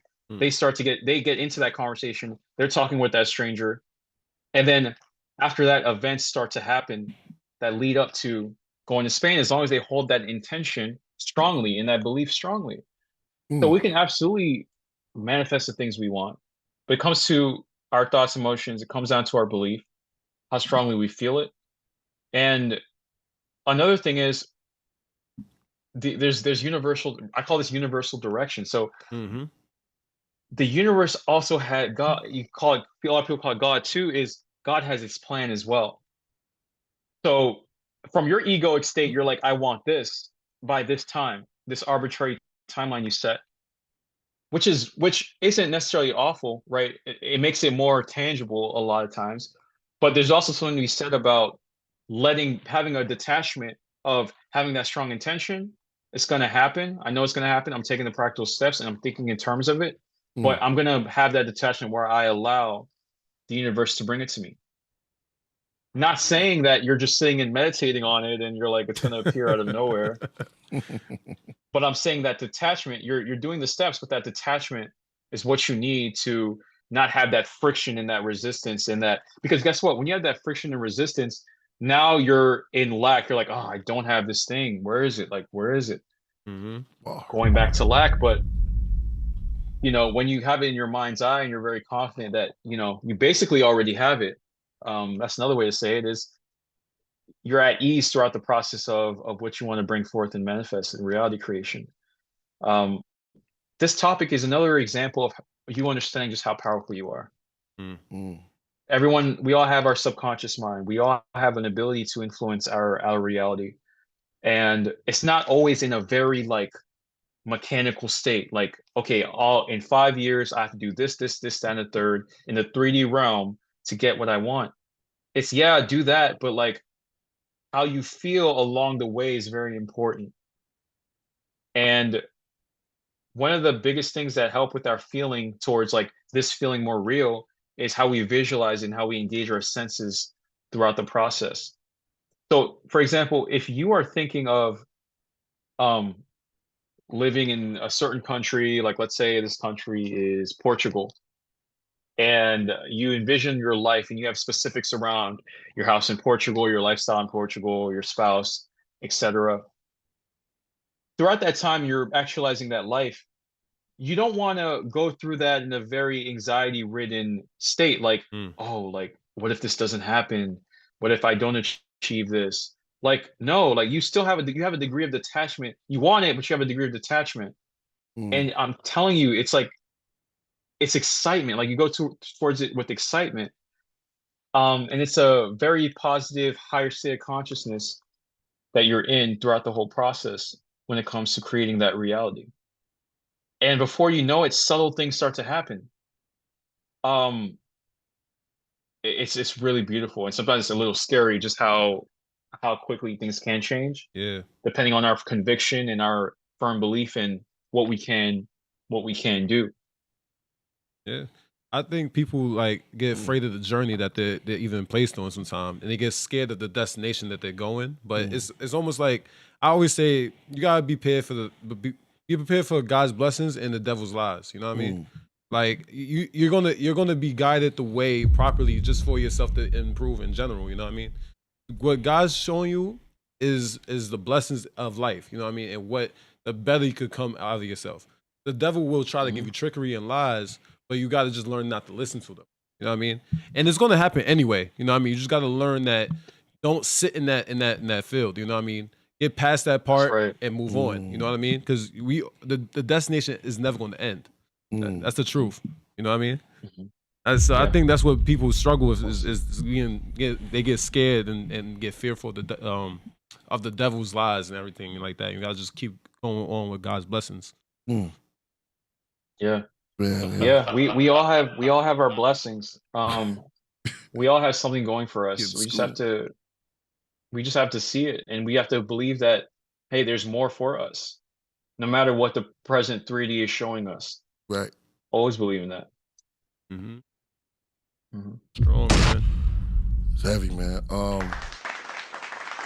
We have a super chat in there. Man. Computers ought to begin. Right. Stranger is the sponsor of today's show. Yeah, man. Shout out to Stranger, man. Definitely. Stranger things have happened. Yeah, sure. It says computers are begotten from the human mind. The human mind is begotten from God mind. Dreams are our mind's way of defragging cookies. That's computer terminology. Defragging cookies. If you're familiar with PC computers, that's kind of like a terminology to defrag the hard drive.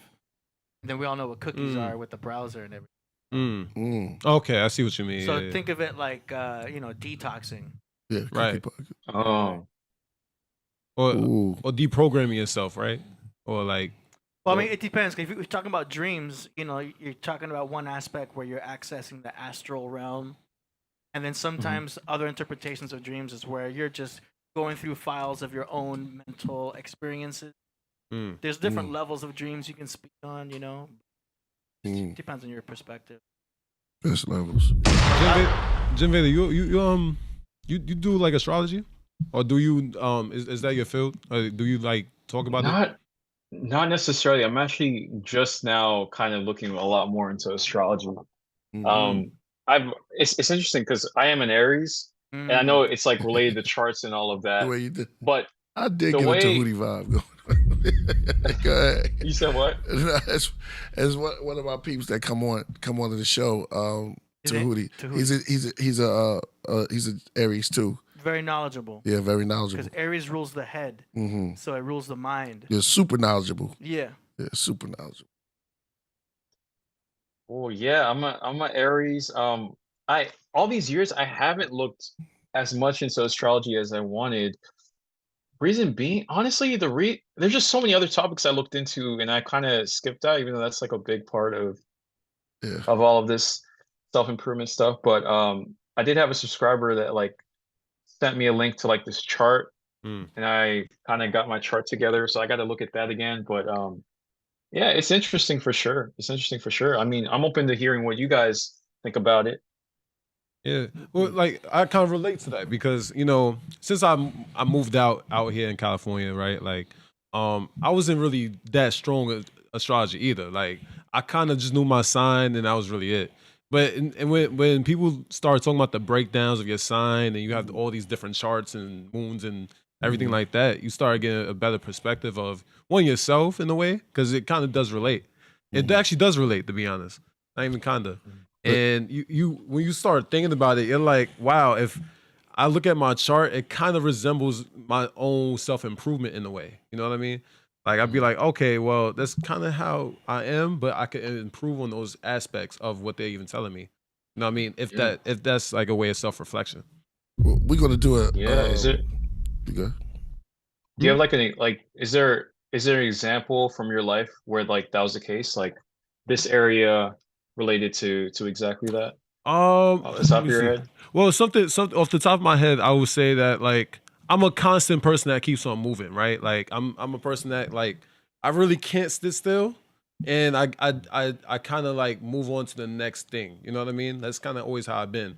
But I gotta learn to also be patient with myself, and that's another thing that I learned with myself is that, you know, typically with other people, I feel like I start rushing my own thing when that doesn't work out for me. It always works out with me when I'm sitting myself and I'm patient. You know what I mean? Because other people will try to rush you. So I started reflecting on that. Like, I guess that's something they said in my sign is that I'm not really fully, I don't allow myself to be patient because of other people's thoughts or other distractions. I gotta allow myself to like just be comfortable with where I'm at. Like, yo, no matter what, it's gonna get done. You know what I mean? I just gotta get done on my own time because other people's not as patient as, you know, I expect them to. But it comes out perfectly for myself when it is done. You know what I mean? Solomon is a Gemini, so that's an air sign, which is a thinking sign. So he's very much a thinker. He's got two minds actually happening, which was actually good for being a lyricist. If you know Tupac, you know Biggie, you already know about the Geminis, stuff like that. So it's interesting. And cooking too. Yeah, that's because you take your time cooking. Yeah. Right. And it's just, but that's just my process. It's like other people won't understand that patience, but I started realizing I was like, well, when things mess up, at least from my own example, when I mess up, it's only because I'm allowing somebody's impatience to mess up my patience. You know what I mean? And then it doesn't come out right. And I'm like, no, let me take that time for myself and actually understand that, yo, this is gonna come out the way I need it to, and it's gonna be right when it's patient for myself. Not for another person, because when it's for another person, it's like they establish the impatience on you. You know what I mean? Yeah. See, you know in yourself more and more, because the secret at the end of the day is to know thyself. Right? Yes. So whether you're doing it through astrology, meditation, the more you're looking inward and noticing how your behaviors are, you can make adjustments while you're in there. Like, I see that I do adjust this. You refine yourself. You know what I mean? We can go back to how the kingdom of heaven is within, which is an ancient Egyptian proverb, even though it's in the Bible also. That's right. You know what I'm saying? I want to do truth I is true. I want to do a segment where we could talk about the astrologies called the chart of the covenant. Man, you are a master of words, man. See, Priest is a Leo. So he's able to get really creative because the Leos are ruled by the sun.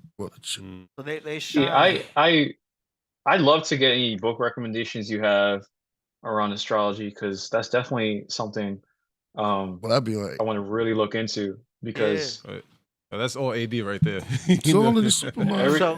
Everything's interconnected, and you know, I think it's a great way of having so much insight about you, because the way Aries are described as like a sun sign, like I hear it, I'm like, whoa.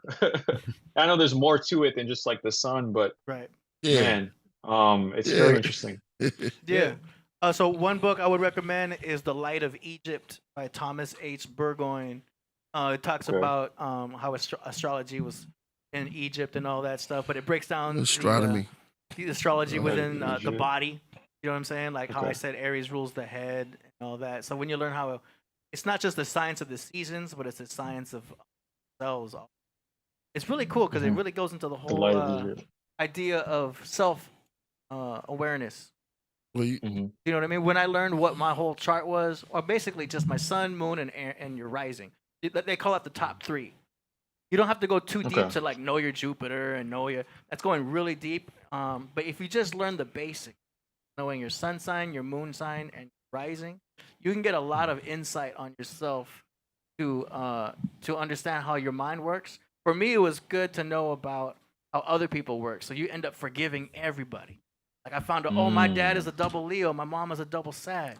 But understanding their mentality, we can't have conflicts. I can't fight with anybody. I don't have arguments with barely anybody and take anything personally because I'm aware, I'm talking to a Cancer. I'm talking to a Scorpio. I'm already full aware of the energies I'm working with. The chart of the covenant. As a Pisces, I'm already like super intuitive with all that stuff. You know what I'm saying? But like, that's just to scratch the surface. That's the book I recommend, The Light of Eden. Thomas H. Burgoyne. It's huge. There's several versions of it. I'll put a link in the description for everybody at home. But yeah, man, we've done shows. I'm gonna get that. Yes, because existence, there's so much information out there. Yeah. And the more tools we can use to understand reality and others, the more empathy we can have. Because you said it yourself, when you have understanding, it's hard to argue with the person now. Because why? Because you have context behind that person. It's not just you see their outside physical, and then you see some traits about them. No, it's deeper than that. Like certain astrological signs that correspond with certain predispositions, certain behaviors. So that's really interesting. I'm gonna check out that book, The Light of Egypt. Yeah. It's very interesting. Man, we got Shabba-Doo. He says all of this supermind. Appreciate that. That's a Killah Priest track right there. Yeah, it's a bar. It's a bar. Yeah, so we definitely gonna do the chart of the covenant. Man, it's very enlightening and rich. In the mind, well, we're gonna do a speedy show today because it's Wednesday and stuff. And I think people are hearing all of this, man. I don't want to push it too far, and because we could sit down here for hours and hours. Knowledge is infinite. You gave me a certain timeline, and you still here, man. So that was dope, bro. That was dope, my brother, man. Yeah, man. Sure, and shout out to Vinny too. He said that the Earth is square. He wants to debate. No, he said it is not flat. It's square. But yeah, man. We definitely could do a part 2. It's been great having you on the Podcraft, man. And man, I love how you and my son interact. You are solo, and man, I'll be hitting you up, man, all through the thing. 100%. Do you have anything you want to say before we let you out of here? Yeah. Growth is important. Keep improving, because like I said, kind of the theme of what I say is you're very powerful. The more you learn about yourself and existence, the more you understand just how powerful you are. And hopefully my videos can help with that. But I'm not the only one talking about this stuff. There's so many people talking about this stuff, right? I'm sure you listen to this podcast. Solo drops gems, right? Looking, bro. Priest drops gems. Right? So you already have people that are talking about spirituality, psychology, self-development. But continually learn. That's what got me to this point. I'm not saying I'm some sort of know-it-all, but I've definitely grown a lot because of my curiosity, my willingness to learn, my willingness to be open to so many perspectives, and I can fuse these perspectives and I can come up with like insights based off all the things I learned. And right now, you guys saw it live in action, is astrology is something I need to read up on and implement in my life and see direct experience correlations from. So yeah, you're powerful. That's like my last message for this show. You're powerful too, man. Channel looks good, man. You're doing good with the shorts. Like, I like your setup for the YouTube channel. Thank you. Really Thank cool. you. Appreciate it. Yeah, man. We're gonna definitely kick this after this. We do this. Are you a musician? I am not, but I like that you asked that because I recently got a guitar and I'm practicing. So who knows? Where Dave Flores at? Nice. We got a lot of musicians in the vibe and stuff like that. So we do a part where we do a music part, and people submit their music, and it's all brand new material, and it's from our own craft room, and people that just listen. And you're welcome to stay if you want, if to check it out and your views on it, because we kind of judge it, kind of like critique it, but I mean it's up to you. But if not, I am over like in terms of time, but I do like that this show runs longer. Yeah. So man, next time I'm on, I'll definitely be on longer. Definitely. Yeah, I'm excited about that. Yeah. Okay. About that. All right. Yeah. Ladies and gentlemen, man, great Jem Veda. The Veda. That's right, man. Veda Thank Vape you, Room. Thank you. Veda Vape Room. All right. That's it, man. All right. So links in the description. Yeah, exactly. Follow him on YouTube. And the link tree is in there. Yeah. Thanks for having me, everybody. Appreciate it.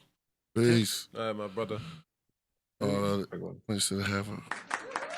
And I told y'all, man.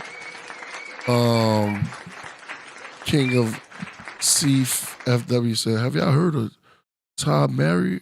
Tom Mary? Yeah. What you wanted? South of the Levant or the north?" King CFW, have y'all heard of Amira? I think he's a Tamira? A Tamira? No, I think you mean Tom Mary or those are ancient words that I'm Googling it. Yeah. Amira? That's a question for AD.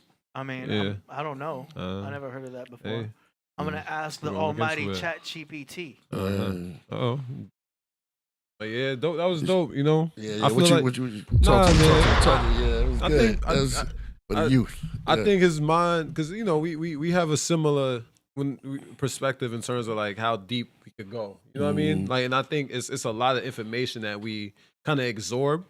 So it's like you really start thinking about it. We made issues about this world, you know what I mean, that are not really there. Is more all in our own heads, you know what I mean. The thing is, just become better within yourself. And I could resemble that, because that curiosity that he said curiosity, that was the word I was looking for.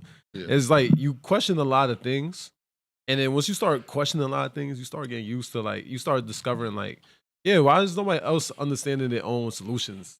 You know what I mean? Or like, why is the world is like this? You know what I mean? You start questioning those things. And like, yo, I'm just trying to come off agenda. He's a very, very dope, understanding, and genuine guy, I could tell. And you start looking at yourself in the way, you're like, yeah, I could be like that too. Like, I could start understanding other people, and everybody's just trying to improve anyway. You know what I mean? That's all we're trying to do in general. Like, we don't want to stay in the same realm that we at point A. Or I guess, yeah, that's right. At point A, you want to get to point B, point C, point D within your life, and your life is always evolving. You know what I mean? Evolution is something that you got to, like, do for yourself. Evolving is something you got to do yourself, you know? And you got to change. You got to start changing the negative habits and start feeding your positivity, because so often we're not able to feed our own positive thoughts. You know what I mean? We're more conditioned to feed more negative patterns because of this. You know what I mean? And he's right about all ego. You know what I mean? So he's a dope guy. You know what I mean? No, man. I think anybody could take any stage of your life. I feel like anybody could take those jewels that you were saying. Yeah. It's like this the conversation I can hear him and Alan Watts on the phone, right? Yeah, what you just say? Like him, Manly P, like we could just all sit down and rap a taste, you know what I'm saying, over a nice cup of tea. I was about to say a bowl of I was going to say avocado croissant, but I did. Avocado croissant. Never heard of that, right? I said avocado toast. You know what I'm saying? That's bullshit. With Voss water. You know what I mean? I got that Voss. The words go blah, blah, blah, blah. You know, huh? I got that Voss. Yeah, I know you got Voss in there. Yeah. You keep it glass. Glass is better than plastic. Yeah. It's funny you mention that, because now that we're going into health, we've got a second guest coming on. I know. I already know. Ooh, you and your segues. Yeah, man. Talk about the mental, man. And then we got business things that we're doing. So if you're about money, making money, this is for everyone wants to make money. I felt funny because when you say that you want to make money, it just always comes off the voice, like, you know what I mean? I remember when me and Ghost was doing something like that. We did a what we did, we was what was it called? It wasn't like the new GoFundMe. Remember before GoFundMe? What was that thing called? Yeah, that you said before GoFundMe? Somebody said, oh, Jody said she loved Voss. She's bougie. Voss water? Yeah. And then we get some sushi water. Yeah. Juji spring water. Yeah. Yes, it's spring because it has, you put a little mint in it. No, Let no the mint flow mint. down. No mint? Having mint. No, mint's not good for men. Oh, man. It sound like it, man. Not good for men? Not good for men. Mint. Well, then you put blackberry in it. Or Blackberry's so good. you got blackberries going down in your water, you're bougie. You got We're gonna get a bougie measurer too. Mountain Valley puts out a blueberry pomegranate infused sparkling water. Yeah, there was a Karen sighting too. Karen sighting? Yeah. Oh, CVS. That's where they dwell at. Yeah. Oh, Shout out to all the Karens. Target? Yeah. Well, you find Karens at CVS's and anything with a line. What's the place? Ain't food restaurant? Any food restaurant. Any food restaurant. You know that for a But fact. they love the convenience stores because that's where they breed. They come out at. Yeah. Cause convenience stores, anywhere there's you said a line? Yeah, anywhere line. A terrible line, and people, post office, #1 spot's the spot Karens. Post office. Like go Karen watching. Yeah, come on. I got a good one. Well, me and Solomon, we always joke because when we see Karen I had a Karen because when they come in and they look at the line and they sit. I had one sit and watch the line like it was like reading. It was like studying. Like who I'm gonna hit first because they figure out who's the boss and everything. They understand that off top. They just trying to figure it out. Then they ask you the question. Like who's in charge? Right. And once you hear that, I just start smiling off top, man. See these animals, Karen haircuts? Huh? These are Karen cuts. Yeah, that's definitely a Karen cut. What's the name? Yeah, exactly. Karens was the only ones getting arrested during COVID. Yeah, they were They're the ones them. wanting to speak to the manager. Yeah. You're a manager. No toilet paper, Karen. She's right there. No, you running out of juice, Karen right there, putting the pressure on them. Going straight to the manager, not scared to say whatever they've done. They put their hand on there and they have the cell phone. What's the Apollo seller? Huh? What going? The cell phone. Cell phone? Yeah. Cell phone. Oh. On the cell phone. You recording? Yeah. That's a funny one. Yeah. All right, go ahead. I'll be waiting right here. Yeah. Nah. Yeah, I'm gonna use mine. Man. Listen, I got my phone out. I'm recording you. Yeah, yeah. You know how they go down. Yeah. That's a straight Karen right there. Karen cut. See, the face is always pissed off. Almost. They'll save you on them 30%. So they know the 30% off, 60% off. All of those stuff like that. I'm telling you. Yeah. Laughing. Becky right there. Where's a Becky? What's the difference between a Becky and a Karen? A Becky is a younger Karen. Becky's Karen. Okay. Yeah. No, they got new young Karens. They got black Karens too now. For real.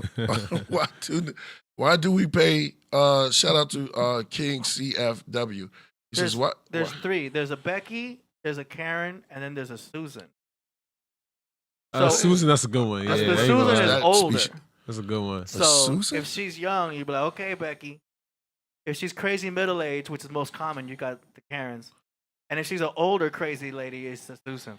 Okay, Susan. Is an older version, like the new versions that come out. These are the differences. So you just call it's the same car. You just call it different names. It's a Becky, a Karen, and a Susan. It's by age, young, middle aged, and older. Oh, okay.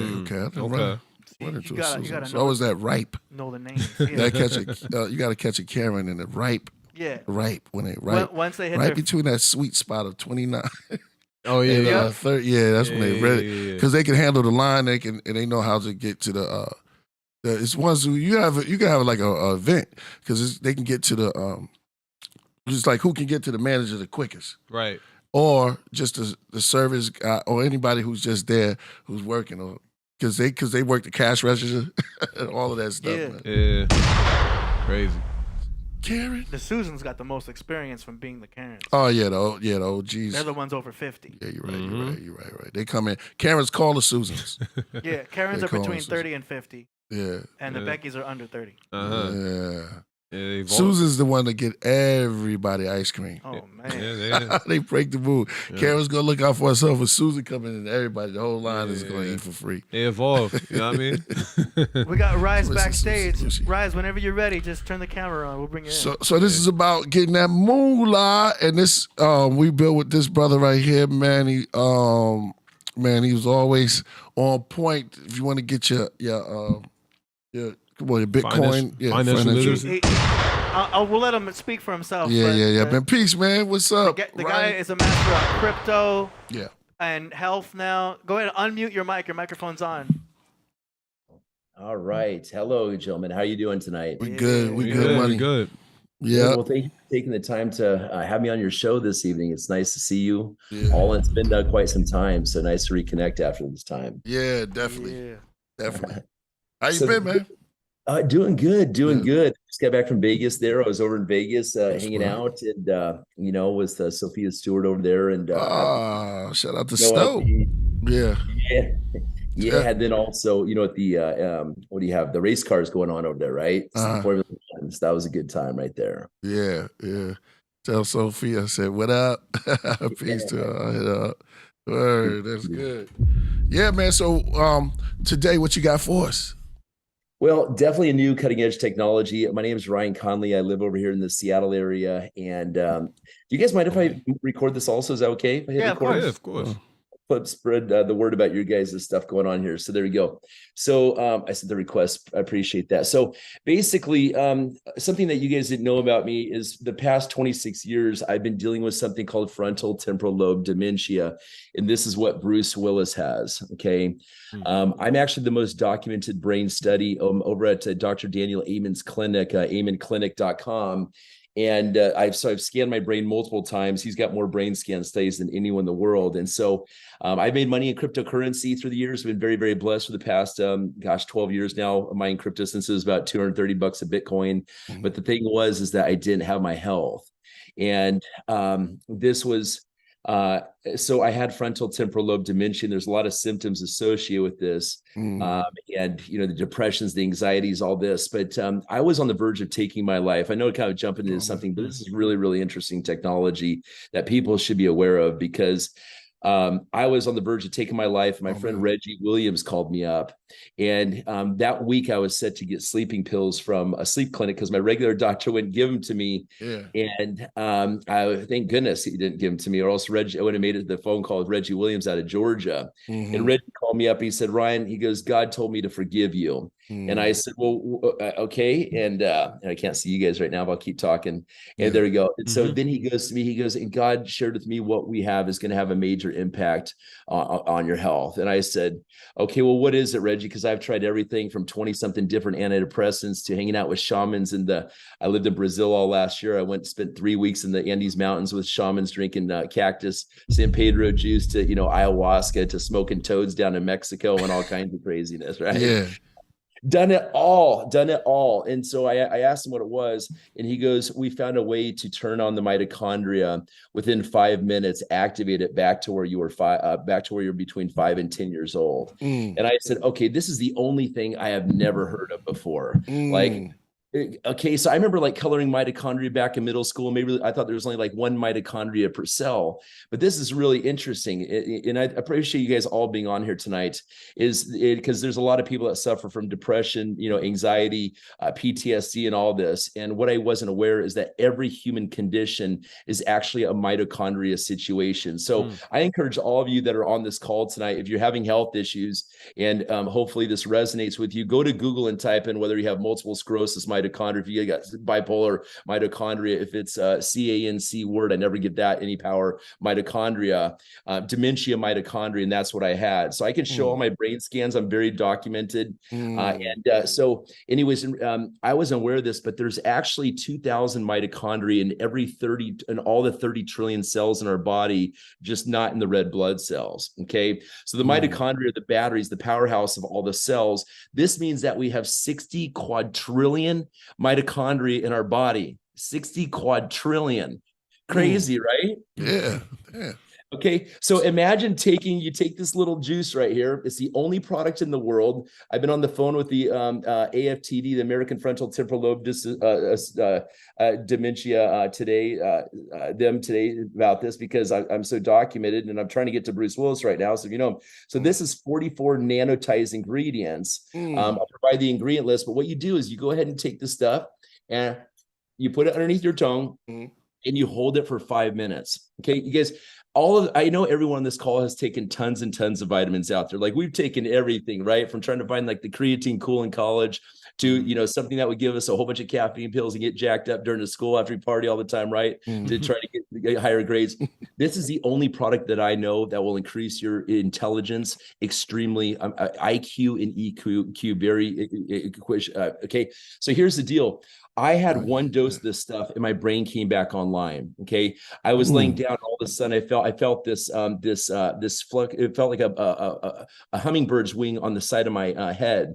And all of a sudden I had a sense of inner peace came over me for the first time, and self-love came over me for the first time. So this goes out to all you guys. If you're talking, you've had depression, anxiety, please reach out to our guys over here, because mitochondria,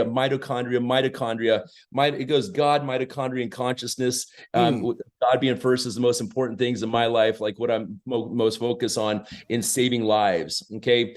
And so this is that you feel this immediately. The first thing that you're going to notice is your eyes. Your vision is going to go. Like if you have glasses, chances are you have a mitochondria issue. See, most of the dense mitochondria, and I know I'm talking speedy, guys, but I don't want to bore you guys. So I'm getting down to the point. Hit pause, hit slow-mo, whatever you got to do on YouTube, right? Okay. So I know you guys can hang, whatever you're smoking, it's all good. No, just kidding. So anyways, what you do here, what happens is most people pass from brain and heart issues. Okay. It's very interesting that most mitochondria are either in the eyes, the brain, or the heart. First of all, right there. Okay. So what we're doing is when we put this on our tongue, you're going to notice your vision is going to get extremely focused, first of all. And I'm 47. And by the way, no need for Botox anymore. I've been on this for 12 months. You guys, wrinkles just go away. You put this on any kind of fat, you're gonna look, because it's stimulating the mitochondria and the fat cells as well, and the stem cells. Okay, it's very interesting. We have 2 calls a day regarding this product, but what it does is even there's an inside out and there's an outside in. Okay, and so on the but I'm telling you what, you can use this bedroom performance if that's where you're hitting that loud. Let me just touch base on this. Okay, they say, and you get the Casper, the friendly ghost, on this stuff when you take this stuff right here. Okay, the what for the friendly ghost? I never heard that saying before. The friendly coast is where you wake up a little raised sheet. You know what I'm saying? Oh yeah. Okay, so you can use this. I'm going to say it's the best sexual enhancement product on the market. Just a heads up on this right here. Okay. Right. Again, what we're doing is we are synchronizing. Right. Go ahead. Yeah. We're lighting up the whole entire light body. Okay. So what happens when we get older, you know how people's eyes, you start kind of dimming down and squinting a little bit, right? And then the lights, they go Chinese and they go lights out like that, right? Okay. So what we're doing is we're lighting up the body. And you know how they always say that the eyes are the window to the soul. This is very interesting, right? Like if you see someone that looks a little off, you're looking in their eyes, they're looking a little skittish, whatever, like something's going on. Okay. What we're doing is we're turning on those lights to full blast right there. And I have seen depression, anxiety go away in a day just like this. And now I want to make health claims at all, guys. But there's a 30-day money-back guarantee on this. It's my intention to help the lives. We ship to every country on the planet. And there is a business plan to this. What I do love about the business plan is you never have to buy the product whatsoever to get paid in this. So it's nothing that you have to buy monthly or anything like this. And you can take advantage of helping spread this complete breakthrough. This, I do believe, is Nobel Prize technology right here. So it's called MoreMito. It's a tincture, super powerful. And I saw the ingredients. It seems that it has a lot more herbs than even sea moss. Oh, what? Yeah. This is like sea moss on steroids. I don't want to say the word steroids. But y'all know what I'm saying. Yeah. You guys, this the Jem benefits. This is the best. Like that sea moss? Oh man, I want to see. It's beyond Shilajit. Remember Shilajit? Oh come on, man! I did Shilajit this morning. I know this is some latest stuff that it has omega-9. What was the? Can I read the ingredient list to you, gentlemen, real quick? There it is. Did AD take this already? Not yet. But I signed you up. Priest is already signed up, by the way. It's okay. So check this out, guys. I'll get through this real fast. It's 44 ingredients, but this is really cool. So extra virgin olive oil, black seed oil, which I know is so huge in Africa, by the way. Olive oil, xanthan, turmeric, and keep in mind these are all nanotized ingredients. This is not just these ingredients. You could be taking Shilajit, but then you can take nanotized Shilajit, for example. Okay, turmeric root, panax ginseng, cordyceps, spirulina, lutein, bilberry leaf. PEA, fenugreek. Just the list goes on and on. I don't want to bore you guys with all this stuff. I love it. No, keep come down the line. Okay. Give me a couple more. Give them all the ingredients. All right, here we go, guys. Kaleido Silver. Come on, I know it's in there. Bilberry leaf, lutein, fenugreek, PEA, blackcurrant seed oil, acetyl L-carnitine, Exclonia cava extract, Shishandra, urethra root, CoQ10, Rhodiola rosea, Bacoba minera, maca root, astragalus for the telomeres. Okay, Bacoba minera, blood flow, maca root. That's a good male enhancement right there. Astragalus, okay, arlipoic acid, magnolol, hanacolol, echinacea root, L-theanine, benfotiamine, marol root powder, tributrin, celery seed extract. This is where you're going to get the gym benefits. Like your muscles are just going to come in crazy off this stuff. There's some I can't pronounce: piperine, turmeric oil, lemon oil, orange oil, cinnamon oil, frankincense oil. Indians. And dang, man, it's hard. Yo. Basically, all the greatest ingredients we've ever heard of. Right. Yeah, vitamin K2, 7 vitamin A, and vitamin D3. So look at this as replacing all your vitamins and what it's going to do for your mental acuity and just your Casper and all that good stuff. Now, what would you call this? The MoreMito Ultimate Vitamin Compound? I'm trying to see how we would. I call this mitochondria enhancement technology is what I call this. Wow. Actually. Okay. This is like we're gonna be going superheroes. We superhumans is what is superhuman oil right here. That's right. It's coming. Yo, man, it's coming, man. I'm telling you. All these cures and stuff. This is it. All this go ahead. Right. It's like you hear about, the med beds are coming out, but it all comes down to the mitochondria. When you give the body what it needs through the powerhouses, I mean, you can grow a human basically from one cell. What this does is it finds your weakest link in your body, and that's the first thing that you're going to notice, like repairs itself. I'm 47 in my skin. It's been a long day, but my skin, I'm very happy with how I feel. Yeah. And I have not had one single, let me make an analogy real quick, you guys. This is really important. So you see these can lights over here, these can lights. Okay. Look at those as a metaphor or an analogy or whatever it is. I always get the two confused with mitochondria, these being your mitochondria. Okay. Over here. Okay. And so imagine if one of these lights goes out right here, okay? So now the room is still lit up, but inside that can light itself, it's dark, okay? So when that light is dark, see, you can't have light in the darkness and you can't have darkness in the light, and you also can't be happy and sad at the same time. It's not possible, okay? So what happens is, let's say that when this light is out right here, for example, this is where human dis-ease comes in, how it may manifest at your weakest point, whether it's multiple sclerosis. This is why we're seeing MS. Again, not making medical claims, but I'm saying after 18 years of pain, just whoop, in one day, where to go, okay, type situation. This is where you're seeing like the CANCE words having an effect on that. I never give that word power right there. This is where, whatever it is, but this is also where stinking thinking, negative self-talk also resides, is in that darkness, okay? This is also where pain resides. Go ahead and Google mitochondria and pain, okay? So what happens is this product, all we're doing is we're turning on a dimmer switch, turning the whole lights full blast on to where now the whole entire electrical grid from your head to your toe and everywhere between is lit up, just maximized right there. This will make you feel 25 years younger. I guarantee you this, as long as you're over 45, we'll say, okay? And it's going to make you extremely happy in just every day. I'm in gratitude to be able to help everyone. So thank you guys for your time right there. Appreciate you. Definitely. We need this right away, man. We need this right away. Like, we got Priest already signed up. As he's mentioned earlier. I'm signed up. Let me give you guys the website link because Adrian, this is moremito.com / what is it? Killah Priest, or what is his URL? So I just set him up right here. I wanted to mention Sophia Stewart is involved in this. Oh, Sophia. Right? So Sophia Stewart's involved. She should call it the blue and red pill. Right? Oh, I know, right? But yeah, we've got moremito.com / Killah Priest. I put the link in the description already. You guys check it out. Make sure you look at the testimonials. There's a whole bunch of live testimonials. I'm going to give you guys one more testimonial because this will blow your mind. There's one lady you're here with the doctor on the call. She had an IED blow her truck up in Iraq, her Humvee.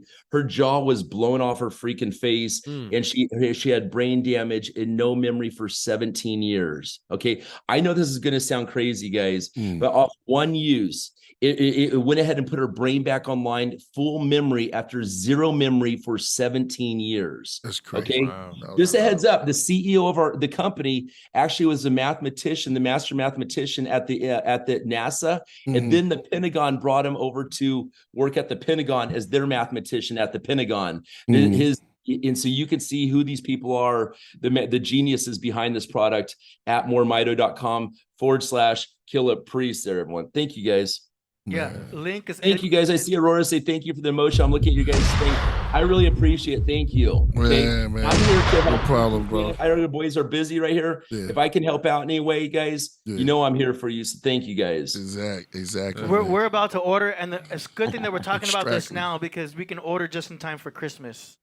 Yeah. Best Christmas present ever, guys. Man. You put this on your face or your love handles, whatever. I'm 47 again. Okay, I already said that 4 times, right? Yeah. Gone. Wow. Gone. Yeah. Anyways. And all natural. And all natural. The good thing is $50 for this. Yeah. $100 for a month supply.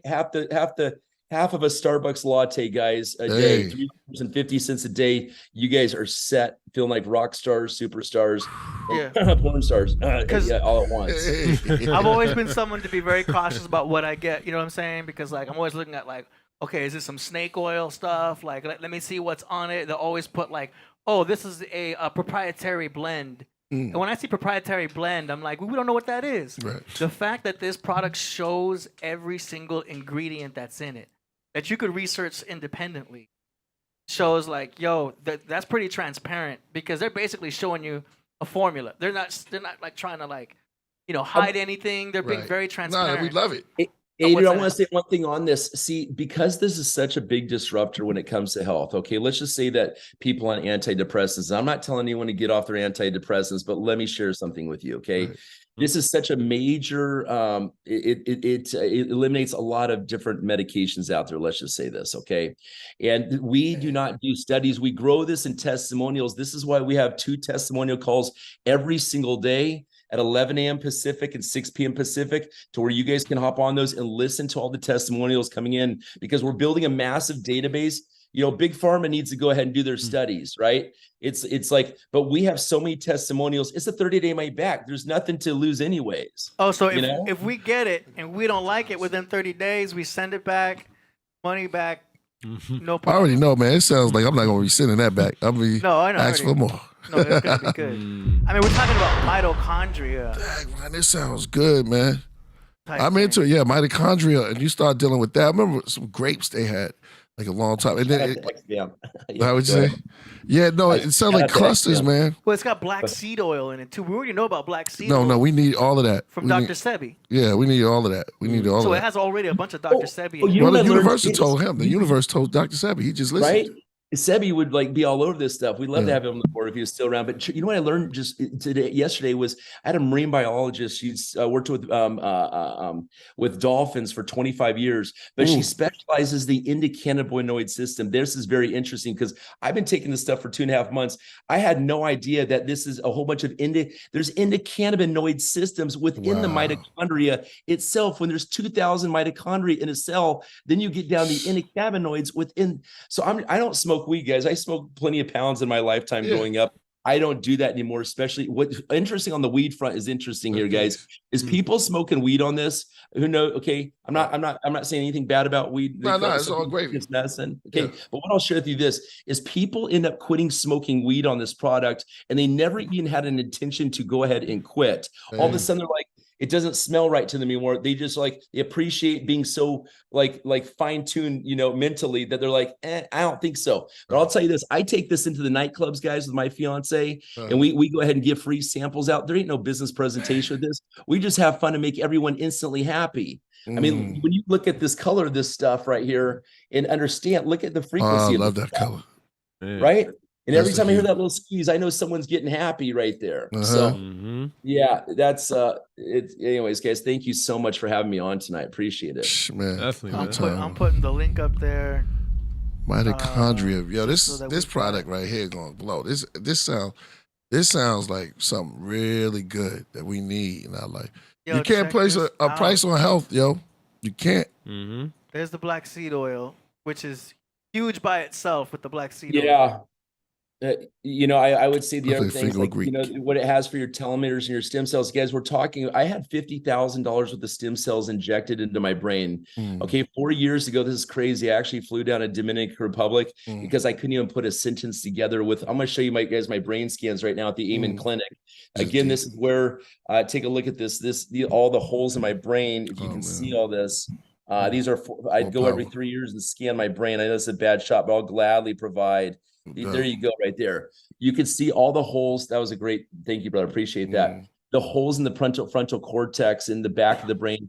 Go to the one up above. So, Dr. Danny Lehman, he works with everyone from Miley Cyrus. This is Justin Bieber. See that right there? The holes in the frontal cortex right there. Right here. Scroll to the side, brother. You'll see the back. Like that's nothing. Scroll to the side right here, right there. There you go. Boom. Right there. That's all like Alzheimer's. What an Alzheimer's brain looks like right there. All those holes in the back of the brain. Okay. And I was smoking a lot of weed back then also, just a heads up, because I was so depressed off my condition. I ain't gonna lie. Okay. That was okay. This happened back in 1997 when my brain went downhill. And you guys, I'm predicting that we're going to take elderly care people. Like you guys may have grandmas. I mean, hopefully you do. They're still with us, but just imagine what we could potentially do here, guys. Like bringing, I'm seeing it all the time, but thank you guys so much. You're saying that's what it used to look like. And then Correct. Now this is what it does look like because of that. This is actually before I was using frequency medicine before, guys. After I injected stem cells in my brain, I started using frequency medicine. So that's what you're seeing, that transition right there. Now, so I'm the only brain in the world that has actually got the proof, the documentation with the stem cells being injected into my brain. I've got that video. You can actually see the stem cells being injected into my brain live. It's a minute-long video. Adrian, you got that clip or no? I don't know if you sent me that. Okay, I could show this to you guys because it's pretty crazy. You guys have probably never seen stem cells injected in someone's brain. Man, I don't even know if I'm happy, excited, or sad. Man, I'm excited for you, my brother. You're awesome, bro. I appreciate you, man. I really appreciate you. Just for fun, I'll just show this, you guys, because this is crazy. I guarantee you've never seen this, but I was lying wide awake on the operating table. They put a wire. Adrian, I just sent that to you via WhatsApp right there, brother. Opening now. Okay, so what you guys are going to see right here is I went to Dominican Republic. They had me lay down on a table right here. I'm on the table watching this actually on TV next to me on my left-hand side. They have my arm strapped down like Jesus on the cross. They put a wire up through my vein. They just had to insert it into the vein. What you're going to see here about 20, 30 seconds in is you'll see that the wire went all the way up into my carotid arteries, or what do you call this? Maybe I'm saying this wrong, but you'll see the stem cells. Adrian, just go 30 seconds into it. We'll get right to it. It's only a minute long clip. So what we've done here now is I'm the only, I kind of say it's kind of bragging a little bit, but I'm the only person that I know that's had stem cells injecting your brain and then mitochondria enhancement to activate all those extra stem cells that they extracted out of my hip bone. That they took, I did like 5 different kinds of. Here, you guys go watch this right here. This is gonna be. Watch this right here. Oh, yo, I saw that, man. Wow. And I could feel it squirting on my brain, guys. Yeah. Oh, man. Okay. So I'm just sharing this with you guys. I really would like any kind of assistance that you can work with me. You guys know some people in Hollywood, obviously. Yeah. My goal is to really help Bruce Willis because this took Robin Williams' life. Okay. One of my friends just took his own life 2 weeks after I started this product, and we were both about ready to take our life. And I reached out to him and Jim Marks was gone. So I'm trying to save as many lives as possible right now with this. Maybe we talk to Flea. Yeah, we definitely can. Yeah. The fact that you got, Bruce Willis is taking this, and then Sophia Stewart is on this, and then we're gonna talk afterwards. But this is a great product.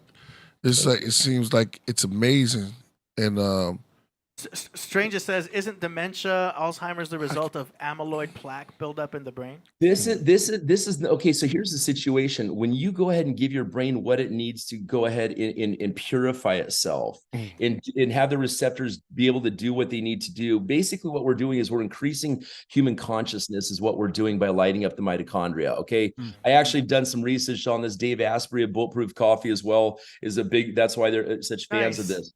So you guys, you're talking about increasing consciousness with this, increasing free will, because now your cells are doing what you want them to do. You see, it's amazing. But you actually, there's been studies recently where people are like, well, is it really an amyloid plaque? There's all kinds. There's like 80 something different forms of dementia out there. It doesn't matter. They all freaking suck. Yeah, yeah, that's real. This to me seems like the limitless pill. The limitless pill. Like this is literally the limitless experience of like lighting up all the lights in your brain with like what other better chemical compound?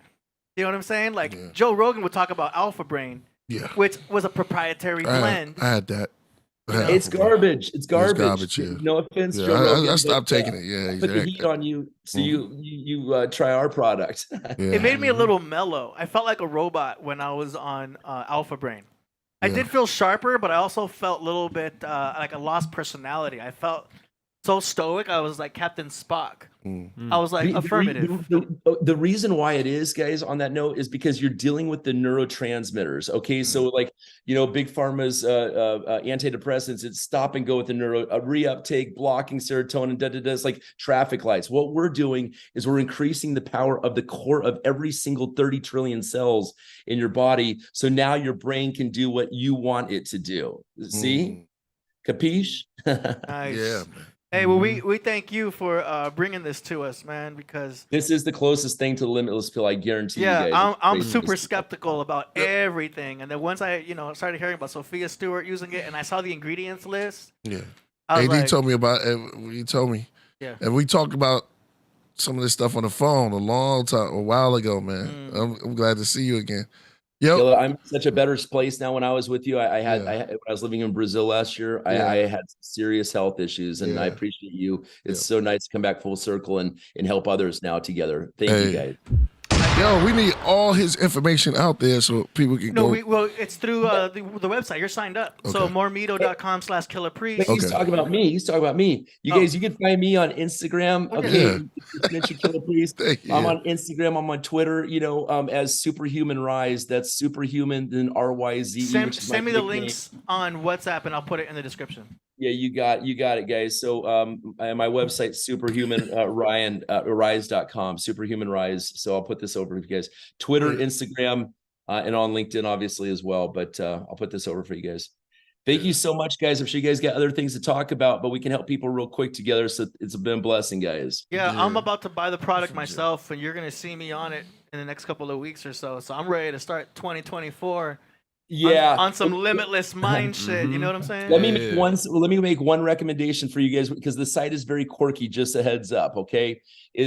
But there's a 2-month supply of this stuff where you get 2 bottles of this and you get 1 of the cream, the inside out, the outside in. And we do have pet products, by the way. That's a whole nother story. It'll take a 15-year-old pet and the thing will be running around like a 6-year-old in about 3 days. I kid you not. It's crazy. Okay. We're talking about full activation of the electrical system within it. Okay. What I'm saying is there's a 235 package. It's called the Super Bundle #1. Okay. You get 2 of these and 1 of these for $235. Go down, Adrian. I'll show you real quick on that. You can scroll down and go down to scroll down.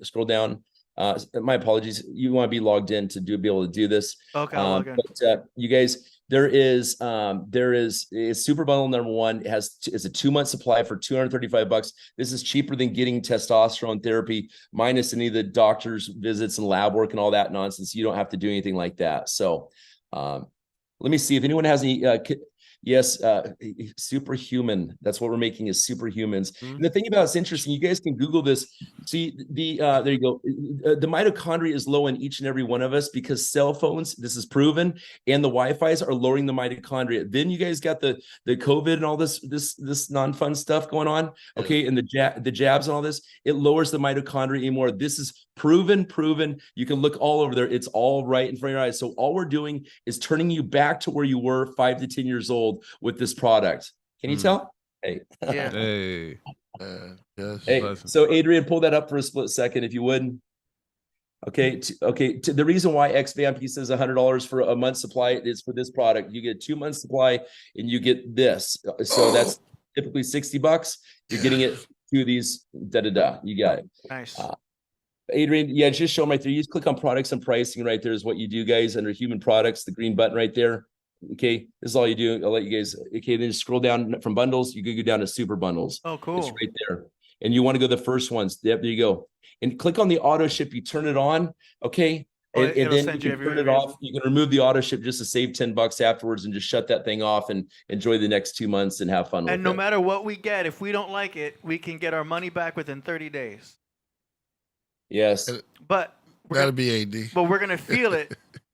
We're gonna feel it within the first day, 2 days.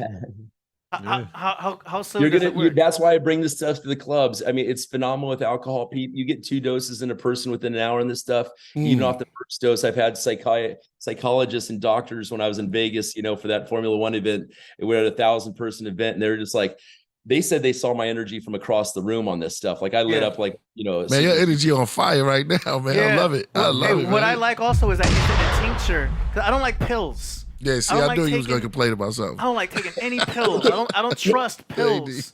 Adrian, the thing about it is when you have pills, if it's not in a liquid form, it's not nanotized. Anything that's Joe Rogan, no nanotized, Joe. Not to talk badly about anything out there, but this is 2024 we're going into. It comes down to nanotech, the proper. Don't let the word nanotechnology scare you because we're like nanobots, blah, blah. No, this is plant-based nutrition is what this is. That's what we at now. Nano, I don't care. Yeah, just give me the nano. So it's vegan. And I'm with you too, AD. I don't like the tincture and the liquid is the best. Yeah, under the tongue. Yeah. Right? I could take 1 drop. I could take 2 drops. What's the dosage?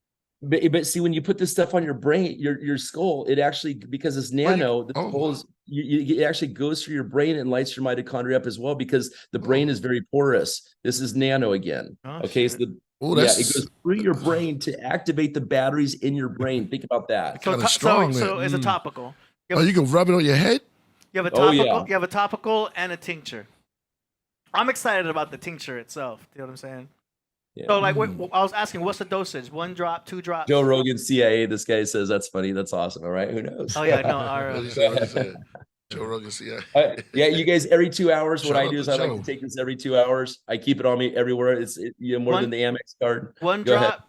A milliliter? What's the dosage? I take a half an ml of this stuff. Okay, half an ml. I call it transcendental sleep. You'll have at night. When you take this stuff, you're going to add about 2 more hours. I'm up at 4:30 in the morning, going 11 plus 30. I got a movie late tonight with my fiance. So half an ml is 2 lines.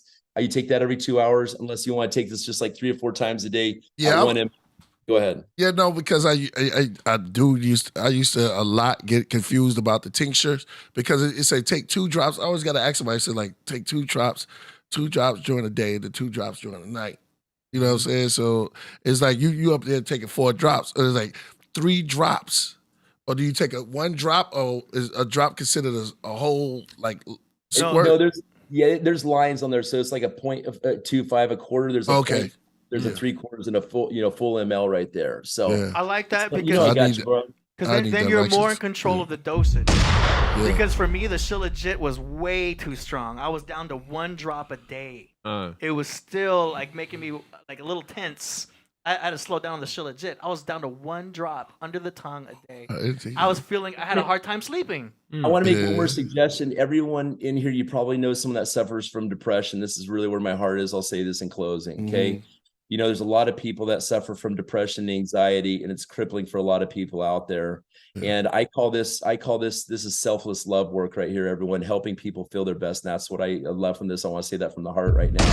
And I thank you. Just keep it rolling, machine gun style. I just want to say that just make a free link under Killah Priest's link right here. That way, if you have someone and you're not even on the product, you just say, hey, look, I've never take this stuff, but it came from Killah Priest and he recommended it. And it's helping people overcome these negative stinking thinking, as we call it, immediately, guys. So just you don't want to.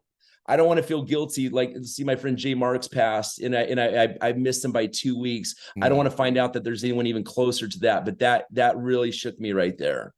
Hey. Yes. Christmas. Thank you guys. Man, yo, man! Shout out to everybody. Thank you so much. This is one of the best Christmas gifts you're gonna get. Yeah, you know we gotta have you. You're feeling like a serious reborn, like you just got, you guys gonna feel like rock stars. I love it. We gotta have you back on again to talk about crypto. Yeah, definitely. My bad. Yeah, because I forgot you was talking about. Yeah, I said the money, man. But yeah. Because Bitcoin's on the rise right now. No, we definitely gonna talk about the money. Yeah.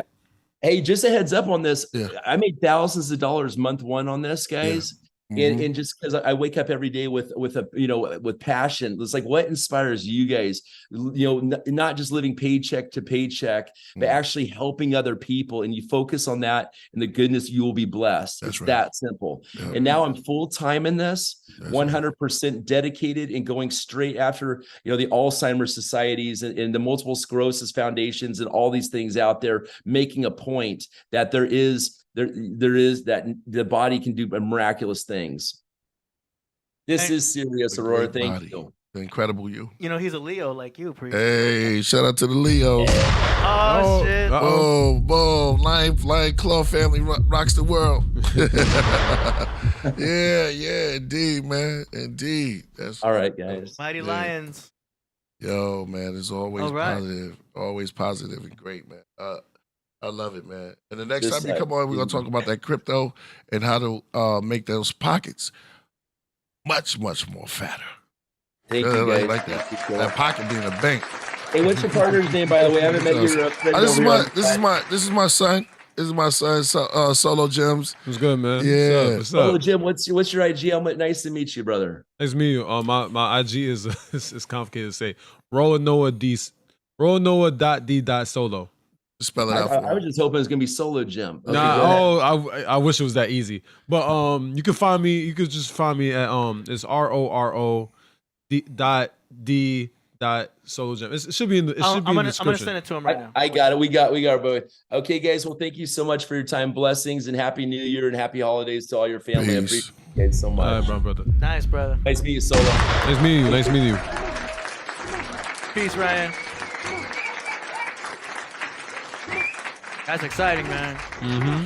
I'm excited to get it. Yeah, man. I'm pumped up, man. I'm pumped up today, man. I'm pumped up. I feel way, way better. Like, just focus.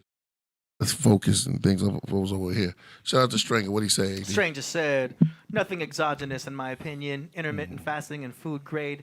Diatomaceous earth. Uh-oh. Diatomaceous? Deep word. Yeah. Diatomaceous. Everything in us can heal us. I'm a Leo too. Oh man. Leo. Stranger was a Leo the whole time. That's why he always shined in the chest. I saw that orange. He made it orange. Shout out to Stranger. Man, so I got a message from Jem Veda said, man, he said, yo, he enjoyed the show. Coming back. He said, Solo, you had great questions too, man. Yeah, man. So, this is great. Dope dude, man. Hey, wait till Solo Jim starts his YouTube channel. Oh yeah, man. I can't wait, man. And his album. That's a couple of songs. Yeah, exactly. You gotta follow the same business model that he's doing. Well, it's y'all youth that started it, because y'all youth was like, I told you, I give props what props do. Was the drill music in Chicago. You can't really knock them, and London and New York now. So it's like, you can't knock them because they was just doing their own thing. Like, and they were speaking in code. Shout out to Z, you know what I'm saying? Speaking and doing their thing. It's very aggressive, but it was their style. It was their music, It's like hip hop, you know what I mean? So it's like, yeah. It's a blessing, because I think, being young, like you start breaking free of the mind and start having your own individual, and you start actually learning that like we could accomplish anything. We just gotta put that thought out there, and that's really what it is at this point. You got and feed it positively for yourself. You know what I mean?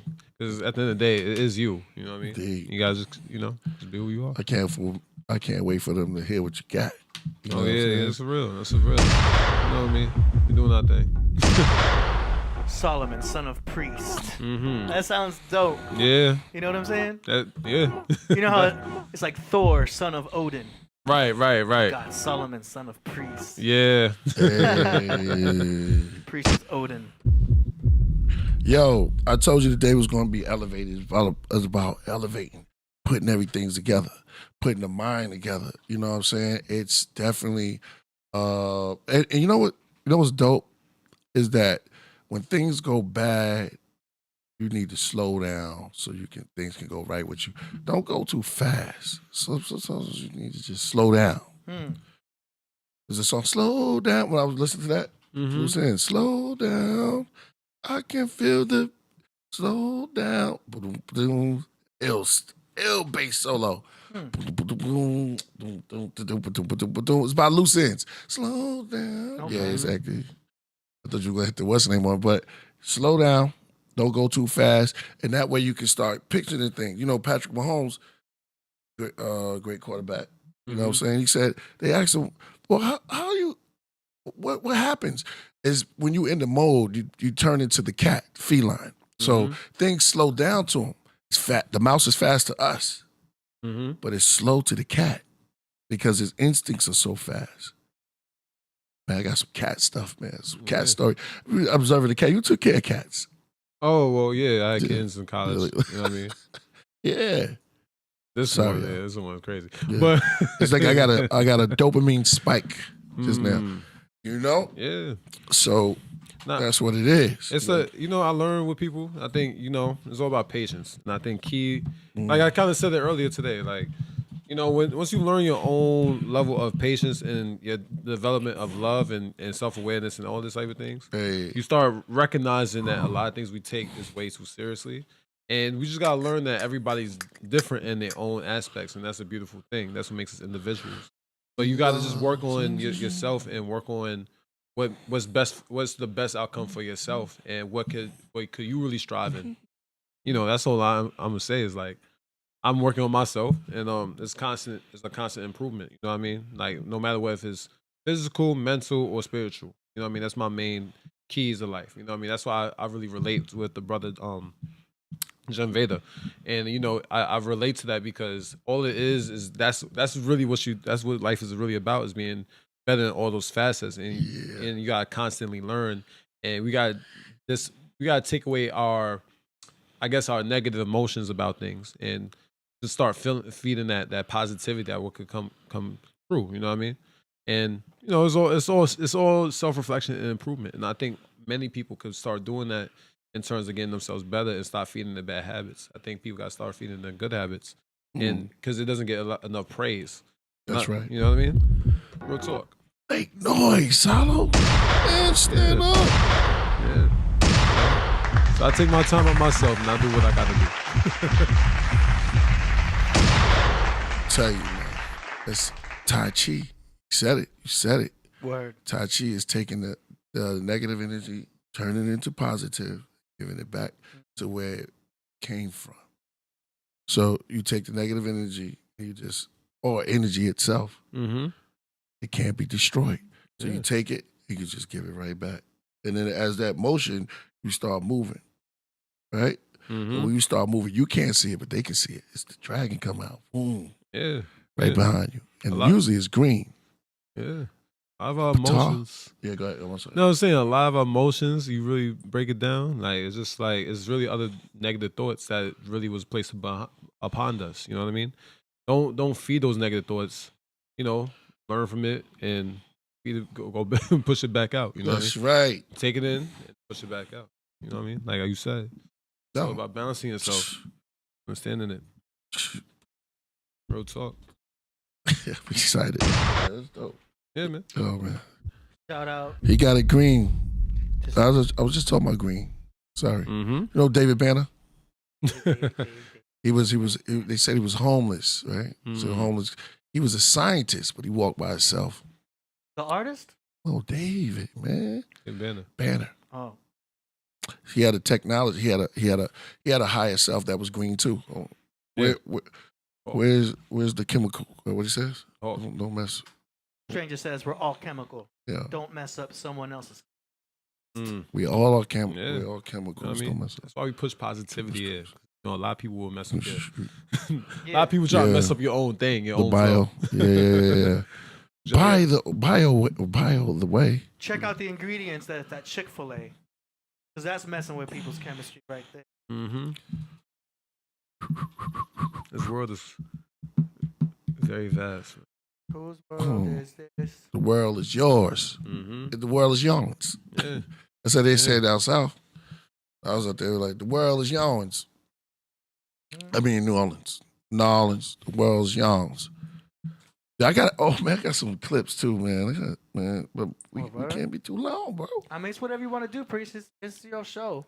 Yeah, so we can make that segment. We got to get out of here. So, because we got things to do. I would want to stay here all day long. We got more on the agenda. We've got the song promotion segment. Mm-hmm. We've got the KP song spot. Oh yeah, we got the exactly. We've got the Brian Ford. Yeah, shout out to BF. You know, see, best friends. Brian Ford. That's right. Exactly. That's right. Priest is on the road right now. I don't know what just happened, but sometimes when you start building, you get a good energy, a good vibe, and everything. You start to feel like, man, you ever felt that? It's like that. We all get those feelings. Mm-hmm.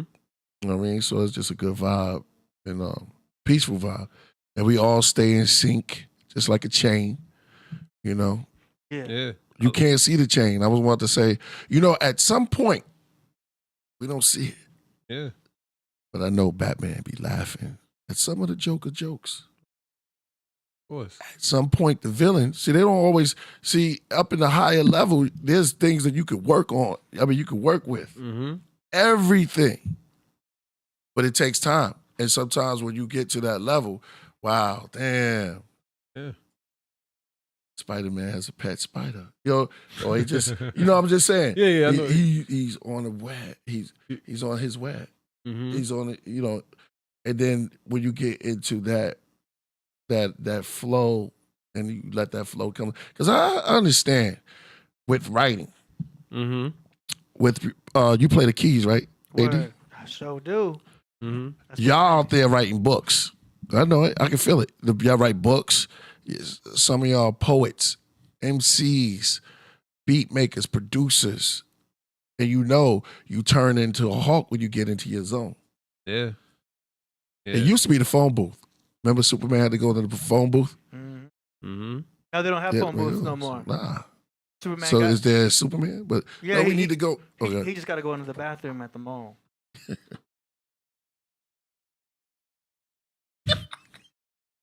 All right. No, that's good. Yeah. The Green Goblin. Yeah. Even he had an enemy that was green. Hold on, let me get up. I'm sorry, I'm talking too much because I feel like I've got high for some reason. I ain't even do nothing. High on life. I'm out on love. Yeah, it's a great. I say one night. The energy that's positive and that's really truly blessing from God. Yeah, you feed it and you feel it. You know what I mean? It's like ascending. Yeah. So it's like that's what we feel. You know what I mean? We feel a good energy. You feel it too, don't you? Yeah, of course. Because exactly. we know at the end of the day there's a lot of issues in the world, right? Yeah. But we make it such a big deal today, and it really feeds onto us. So when we get in positive messages and energy that's actual, with guided in love, you know what I mean? Yeah. That we learn a lot more, you know what I mean? And we started thinking like, okay, this is something that we don't normally get because we're probably surrounded by a lot of toxic air sometimes, or we are around toxic air. That's right. You know what I mean? We need to cleanse ourselves and do new things, Colors and codes. Yeah. Sometimes you can see a color. I guess there's a language that we don't really speak, but it speaks to us. It's a language that our body has to understand. Like when we see certain fruits and stuff like that, you don't have to know what it is, but it kind of speaks to your inner self. Yeah. It tells you, you gonna work today because you're gonna be eating me. I'm gonna give you energy. Food turns into energy. We begin to move. So sometimes when we see colors and stuff like that, it represents the tree because you see in colors. Yeah. The first place we saw colors is on the tree. It goes back to the garden, the forest. You know what I mean? Apple pears. Yeah, 1 and 1 is 2. Then you got to deal with the math. Always gonna come in because you got to deal with 1 and 2. You got to see you got to number the trees. Yeah. You ever had an apple pear? Somebody said, huh? These are bomb.com. Apple pear? Well, a pear, listen. They got their own skirt and everything. I'm going to tell you still going into the math because of pears too. They even tell you the fruit, that's still dealing with number.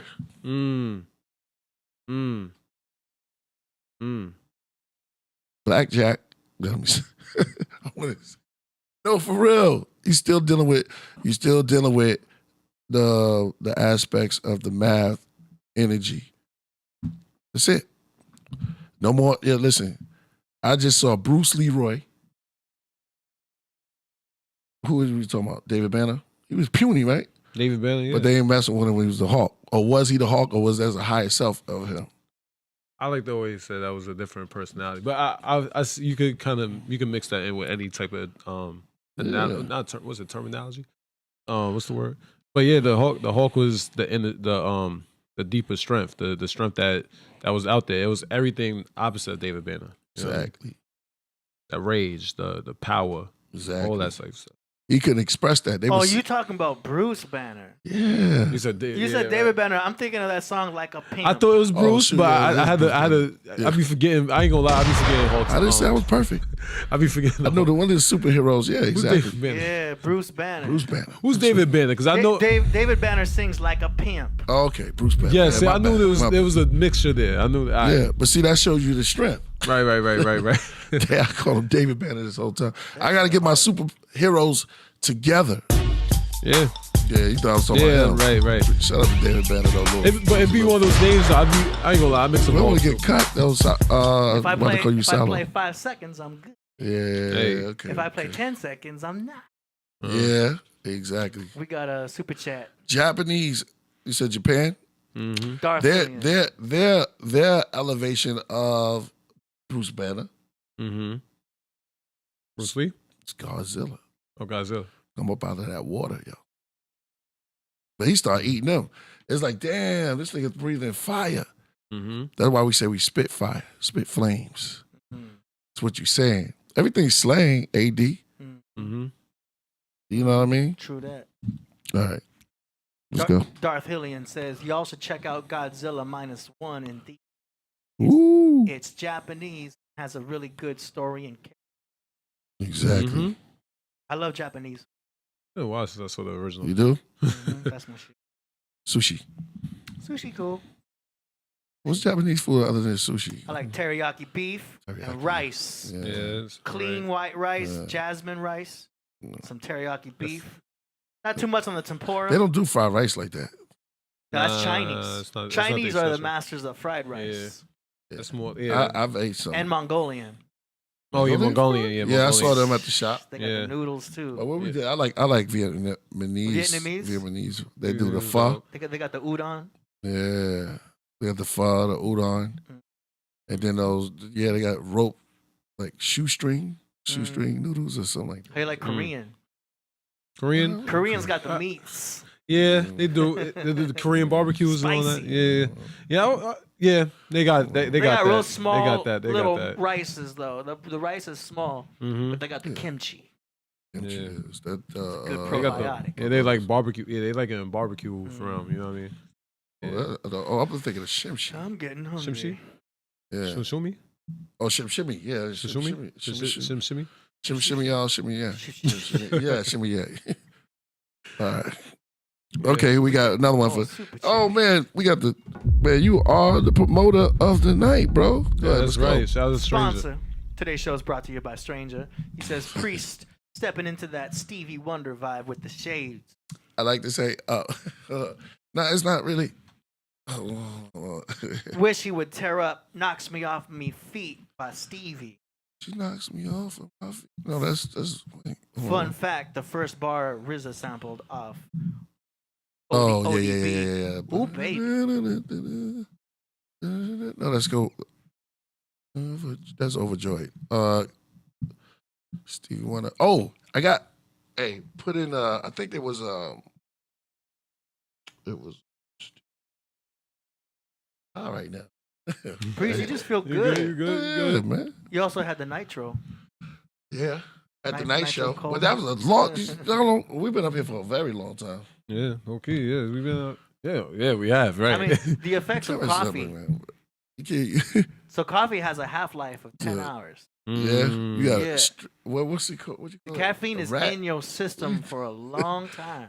You throwing out the, you call it what you call it, a squilla? You throw me under the, you ain't throw me. It's like you ratting. I mean, it's not a bad thing though. I know it's not. No, but I'm just saying. You know, we all. He just said. Nah, I had some. What's that we was drinking yesterday? Pink Koi. Hokwe. Yeah. Hokwe Supreme. I don't know. Supreme. Somebody said, yeah. Zoom man's out. Is this one? Yeah. Hey, thank you. Thank you. They say you're looking expensive. Hey, you know. That's real. If you look expensive, you will feel expensive. Yeah. You're gonna be expensive. Yeah. What's next? Yeah, but the studio. Nah, y'all get to see me. Oh, thanks, Vamp. Oh, my pineapple slaw, Jax. I'm just reading stuff right now. Yeah. All right. But yeah, man. I mean, it was real, very excited. I can't, you know what it is? I can't wait. Hit that like and subscribe. I just wrote. That was it. Yeah, that's right. You know, listen. Hit that like and subscribe. And I didn't read that. Yeah, hit that. Hit that like and subscribe. That's it, right? You just leave it at that? Yeah, exactly. Hit that like and subscribe. Where else could I see that? Those are cue cards. AD didn't, and I that just came right out of my AD didn't put that for me to say. Nah. I'm so organized. I got an agenda and everything up here. Oh, you got the I got who's that? The Hawk. Everything we're The supposed. Hawk to was do. too crazy though. He uncontrollable. He need to control his. See, Bruce Banner. I don't know why I keep saying David. It's a mixture of Goliath, huh? It rolls off the tongue. I know what you mean. I want to say David Banner. Let's rename the superhero. Who did we say was a fake superhero? Who's a fake superhero? Yeah, it wasn't really. It's like the Cavity Creeps. No, the Crest Team. Like the Crest Team, right? They ain't never do nothing but brush people's teeth. Who's a fake superhero? I gotta sit down and think. There was somebody who he said that time. Remember that episode, AD? We said there's a couple fake superheroes. There is a couple fake superheroes though. You say fake superhero? Who's the top? Robin? Would you say consider Robin? I can't say that because he gets trained by Batman and he has that drive. I could say, I'm sorry, but Hawkeye to me has always kind of been corny. Hawkeye's human. Yeah, he's just a good he's a good archer. Yeah, he's a great archer, but have you seen his TV show on? Yeah, I never got a chance to see the what's his new name again? Try to make it more edgy now. What's his new name? Hawkeye and the Avengers. Oh yeah, he doesn't have a new name. American Hero. I think American Heroes. I don't know the new name, but the series was good. I thought it was impressive. I think the Great American Heroes was not the Great American Heroes. Yeah. Oh yeah, he wasn't really real. It was somebody we were saying it before, but I can't remember, man. I gotta think. I mean, depends. Handyman. Depends on what universe you want to talk. You want to talk about DC or Marvel? We talking DC. Don't matter. DC fake superheroes. Yeah, kind of corny. I mean, it's always the Green Arrow. Cause I ain't gonna lie, Green Arrow's just Batman, just green with arrows. Yeah. Speedy. Somebody said Solar Fact said he got a question.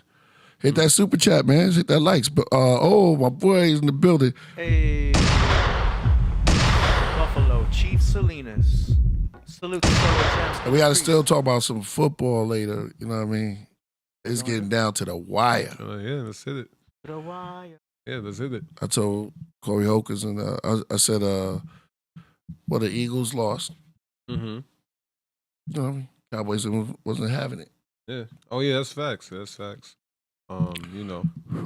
Are we looking at the Danny wants to play panoramic video.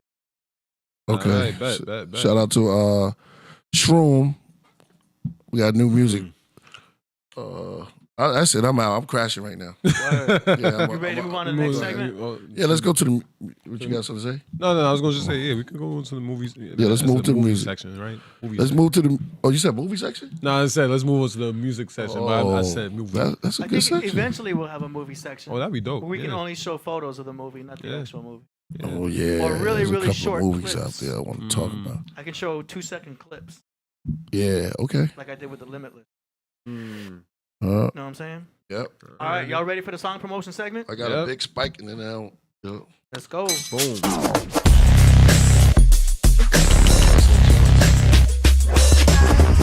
Song promotions. Taco Bell beans of swine. I said that. Taco Bell is. Oh, shout out to where's Coverboy? And shout out to Indigo. Yeah. Okay. Yo, Priest, man. Here we go. So far, we my got invitation for Coverboy. Yeah. we got 2 submissions Oh, so right. far. Bet. Okay, first one is from Sponge. the DJ from Guam, featuring P Sticks from the Nigeria, Africa. Cool. Oh yeah, let's get ready to rock out with some reggae. Song is called Easy. Easy, Lord. Take it easy. Yeah, man. Yeah, man. We about to have some fun. Yes. Oh Lord. Praise. DJ from Guam, he takes the drum ninja session. Put my show up there too. Oh, that's after. Jẹ́jẹ́ láyé náà, wákàjọ́ ṣeré náà. Tó bá farabalẹ̀ dandan ó máa clear náà. Tó bá ti wá clear náà, a máa sọ ẹ̀ náà. Àwa ti ṣẹ́gun ayé, jẹ́ kó máa bẹ́ sí. They fight us back to sender, they fire nothing enter. Chineke nedu munumana not the best, munumana not the best, munumana not the better. I don't understand. Munumana not the say in peace, yeah. Say DJ Kwan say so in peace, yeah. Let's live in peace, yeah.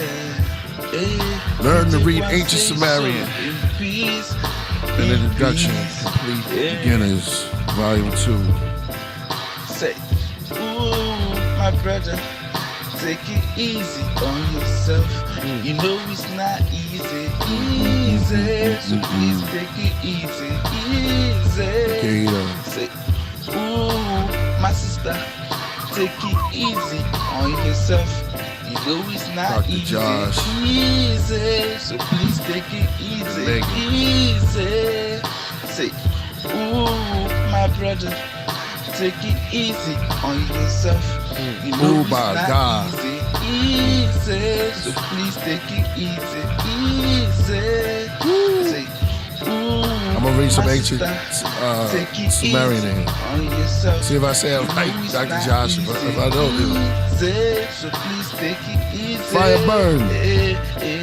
Ooh, Say, my my God. brother, my sister, please take it easy. Things go No, hey, better. well, wrong. DJ from one is the I don't want to be putting on giver. curse on nobody now, but Please take it this is easy, exercise. things go better. Oh, yeah, You yeah, hear me now? My brother, my sister, yeah, please take it easy, things go better. DJ from one is the great vibe giver. Praise Please God. take it easy now. Hey, see, I'm sending love from Africa Oh, straight down to California. hey, Sending love from Africa. where's the horns at? Straight down to California. Say, you hearing this from The old man is called Abba. Straight Oh, that's why we got his name for. That's vocabulary.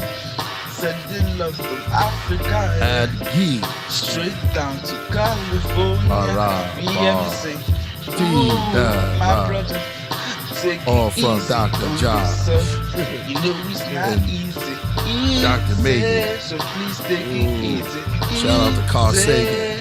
Say, Hey, ooh, my calls. sister, please take it easy on yourself. Yeah, You you know killing it's it. not You killing it. I like it. I like it. Flow? Yeah, I like his flow. DJ Guam, you always doing it. Do it again. Ooh, my brother. Bam, bam, bam, bam, bam, bam. So, process. You don't have that You sound? know it's not Oh, me? easy. I don't got that. Please take it easy. Ooh, my Oh, sister. this is Take it easy on yourself. Sometimes you gotta take it You know easy. It's not easy. Yeah. It's not easy. Take it easy. All praises due. Say, you The Ja Rastafari. Like some weed and burn some ganja. Go back and forth. All right. Shout out to the DJ from Grom. Praise D-Sticks, Easy. Yeah, he killed it. Yeah, I love the flow. Like the flow. Yeah. You know what I mean? It's like a rough it's like a rough sheet, but I like what he's doing there. You know what I mean? He got a lot. He has a lot there that people probably won't see it. You know what I mean? Because they gotta get past their ears.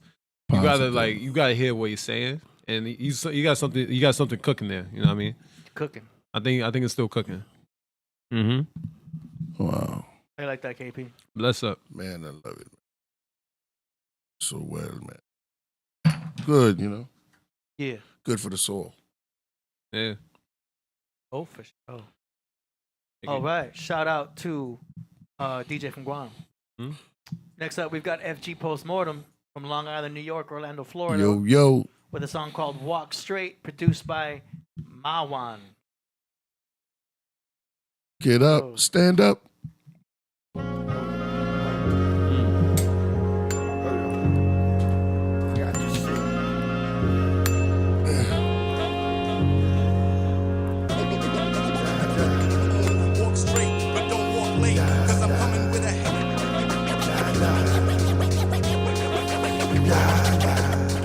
Walk straight like path of righteous. Walk straight even if you fall behind, son.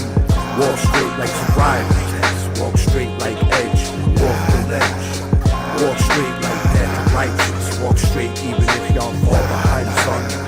Walk straight like sobriety test. Walk straight like edge. Walk the ledge. Walk straight and keep your head high. Y'all still got a lot to learn, young Jedi. Stay fresh and know how to get fly. Prize the best rhymes, get off chest and mind. This the Sidekick survival guide, showing you the ropes and how to survive. After the heartbreak, briefing lessons, teach you to walk straight and keep on stepping. No need to get orders of protection, when I'd rather use the love I have as a weapon. Catch you like breath if you're slipping, like DMX in the ambulance. The horns is ambient and boom is back. Walk straight, moving forwards and backwards. Y'all never know what could happen, so I stay grateful for what I have, son.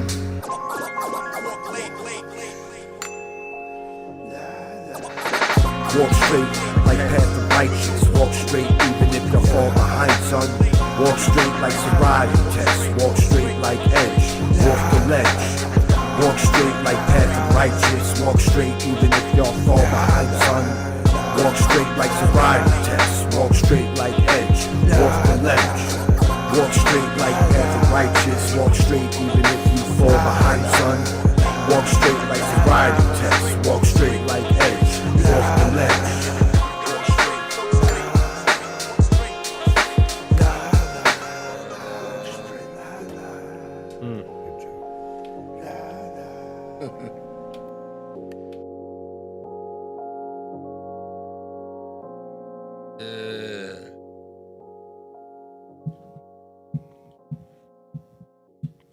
Yo, cool track. Cool beat. I like all of that.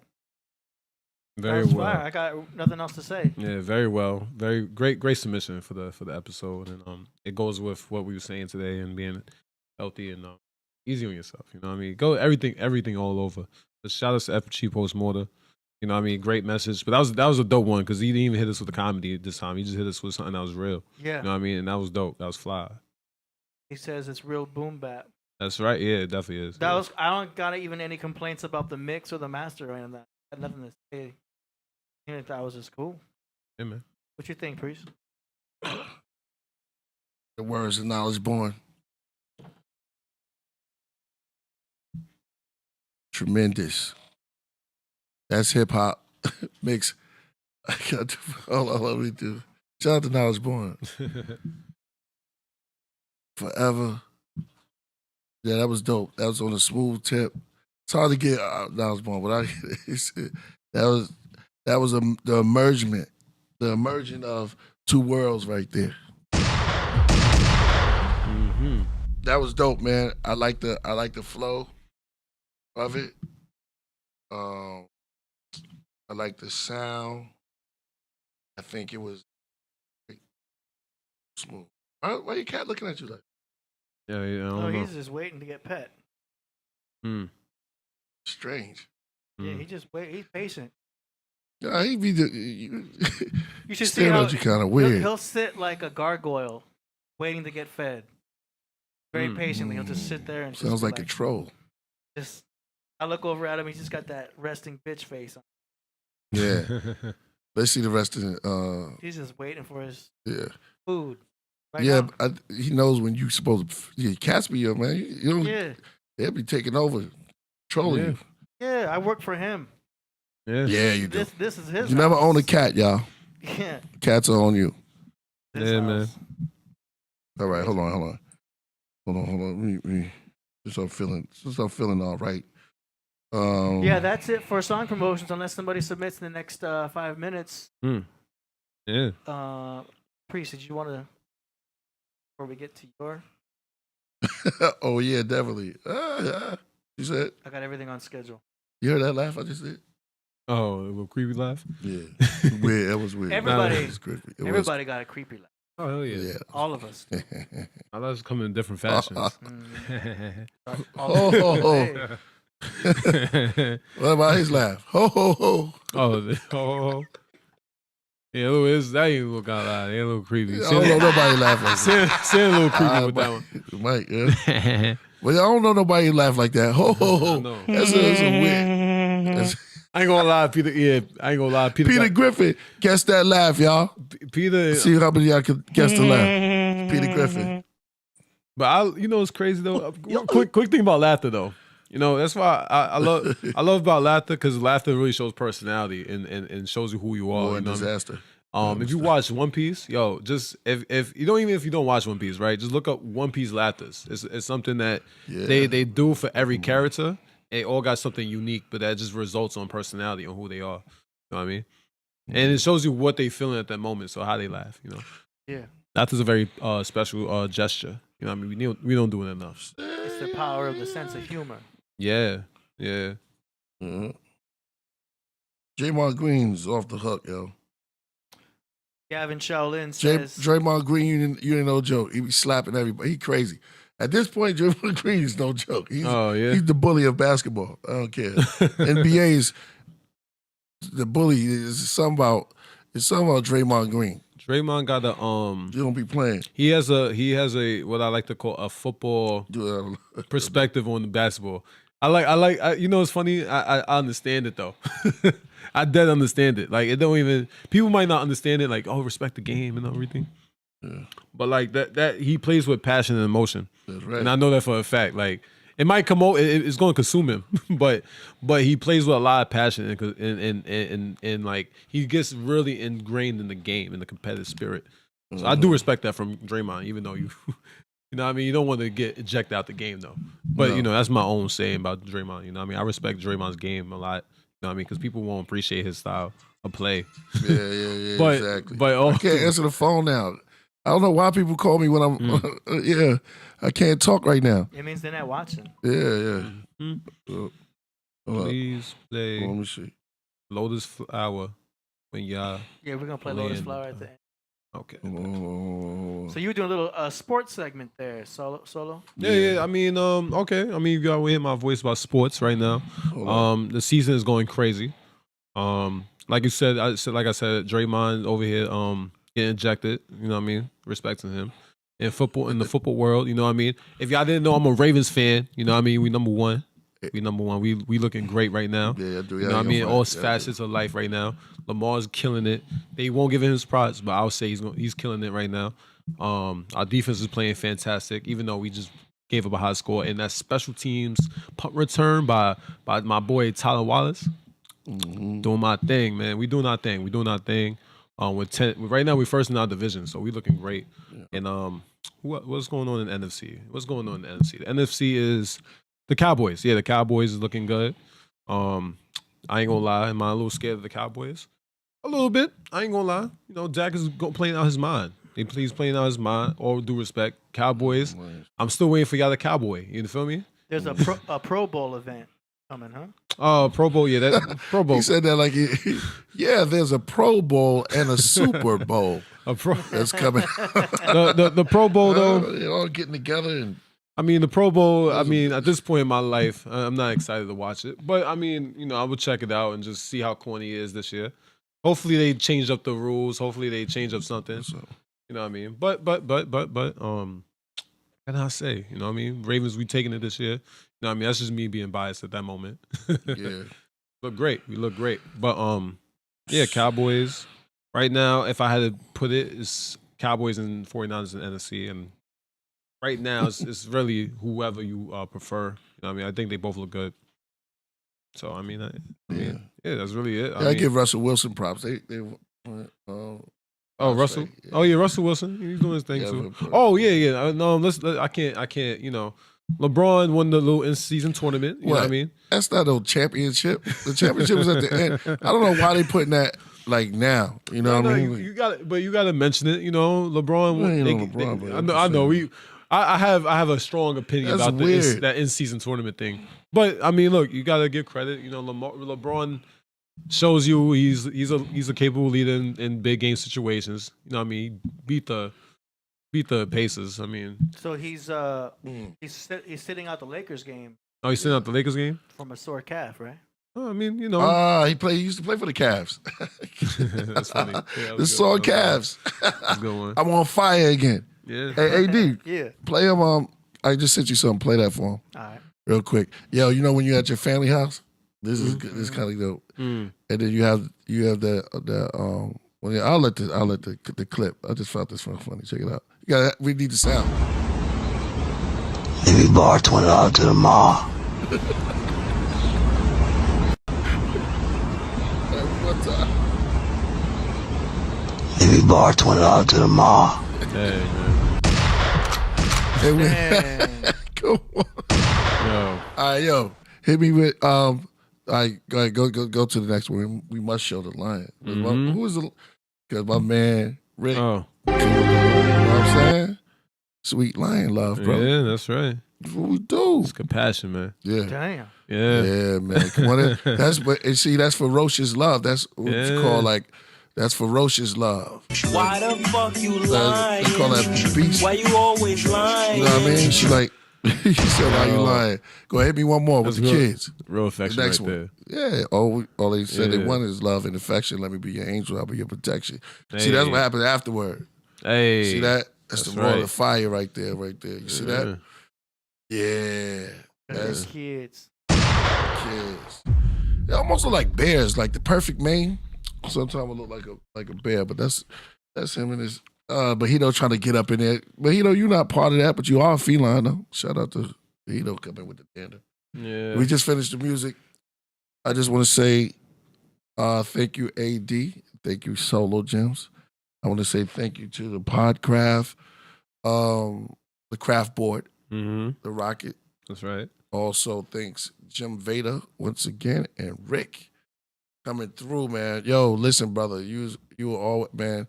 Your plight has been incredible, and we're all going to benefit from that, man. And just to see you up, moving like that. You was in Brazil. What was that, AD? What you looking at? I was checking for more song promotion. Okay. Yeah, well, we need that time. Oh, we're going to do something special. We're going to do something like Solomon. I said Solomon. I was just looking at you. Solomon had many. We're going to do something like a cell. Yeah, man, you're going to come with that dander. Oh. No, AD, don't grab like that.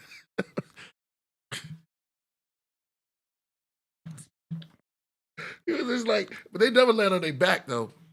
Nah, never land on their back. You gotta give it up to the. Does this conclude the song promotions? Yeah. Yeah. Thanks to everybody who submitted. If y'all want to submit to the next one, the link's in the description. Yeah. KillahPriest.tv/song promo. That's right. That's right. Hold on, I got one more though. Oh. Let me send you this one. Oh, I sent it to the wrong person. Hold up. There we go. One more line. look good, right? I'm sorry. That look fine? No. I was just making the comment. I was looking at myself. Oh. Let me see. That beat. You sent me the same thing again. That's it? Hey, it looked like he was by himself. I thought it was one more line up in there. Hold on, give me 1 second before. Shout out to Chi King, no doubt. Shout out to Chi King. And then my show coming up. And Rob.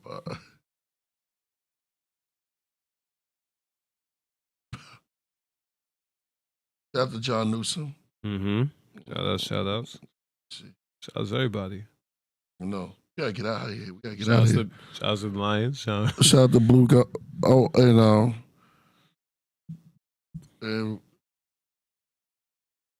yeah, and if you know why I don't know why they always had a handbag on the walls. I don't know what the handbag was.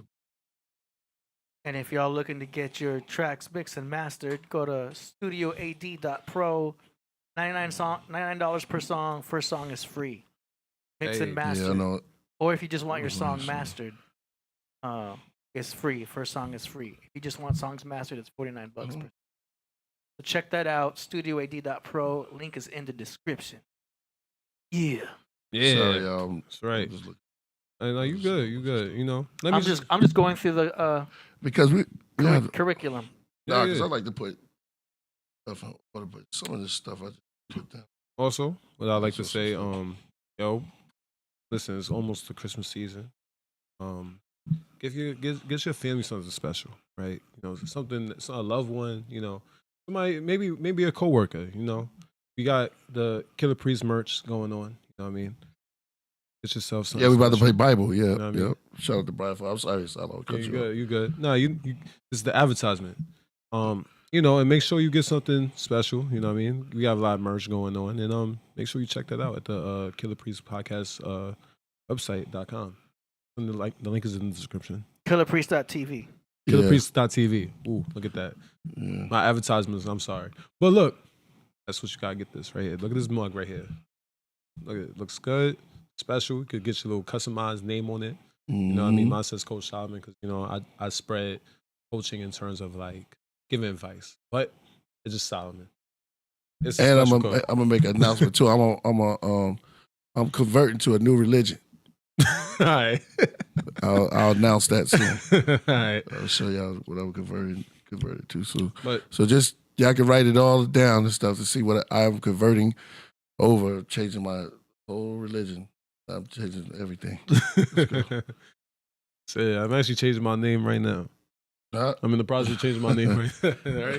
Right. Get that crazy? Yeah, exactly. Yeah, man. Yeah. All right. Next up, we've got a live show coming up here for Priest. Y'all could check this out. It's going to be on January 6th in San Francisco. Shout out to Strength. At Kilowatt. Yeah, we're going to be up at Kilowatt. So we're going to have the link to that in the description also. Yeah. And you could buy tickets online at tinyurl.com/KillahPriestLive.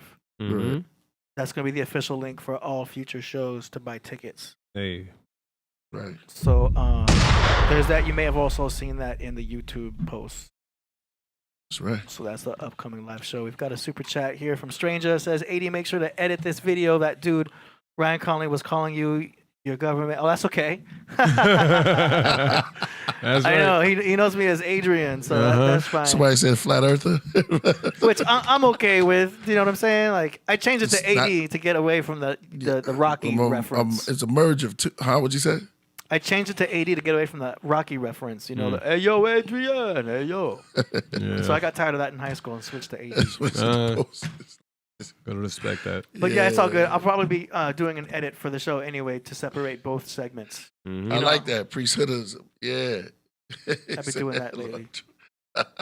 Okay, so that is announcement will be made soon, though. I'm going full-fledged, too. Yeah. Okay. Yeah. So that is a promotion for the live show. Next up, we've got a Killah Priest song Spotlight for the. Oh yeah. Let's play. Yo, shout out to Brian for it. This is what we playing. Bible. Or we playing. Yo, we did a video for at the same spot that we shot Mystery Channel. They did a video for Bible, man. I think it was dope. Oh, let me say this about the purple box. I don't see where y'all saying collabo at. I mean, yeah, they're gonna send it to you. Yeah, tell them to send it. No, they are a couple. They are dope, and they work together. We shot this out in Chicago when we was out there. We shot Mystery Channel 2. Also, make sure y'all get the vinyl for Mystery Channel. Is out now. Why do I hear myself so clear? Right, like it's out now. Yeah, right. It's your compression. Right. Yeah. Mm-hmm. I got the good. I put a limiter on the filter. Okay. All right, here we go. Yeah, I'm changing my nationality. Another announcement. I'm changing my race. Yeah, I'm changing my race. Exactly. But, you know, I identify as Michael Jackson. Oh, and you can't beef about it. Yeah, my pronouns are he. Yeah, I feel you. Nah. That's it, but you can't beef. Come on, man. Hey, you can say anything then. So let's go. Purple. I'll probably get in trouble for my own song. Yeah? But this song is what they do to us. It's already on your channel, though. So all it's gonna say That's is bad, right? Like, nah, it's wild. This video will be demonetized. They'll be like, we own Killah Priest. But it's okay. Most of our lives are. You don't own me. You own that song though. Yeah. It's all good because most of our lives are demonetized anyway. Geffen Records. So it's up to you. What? I'm gonna call them out.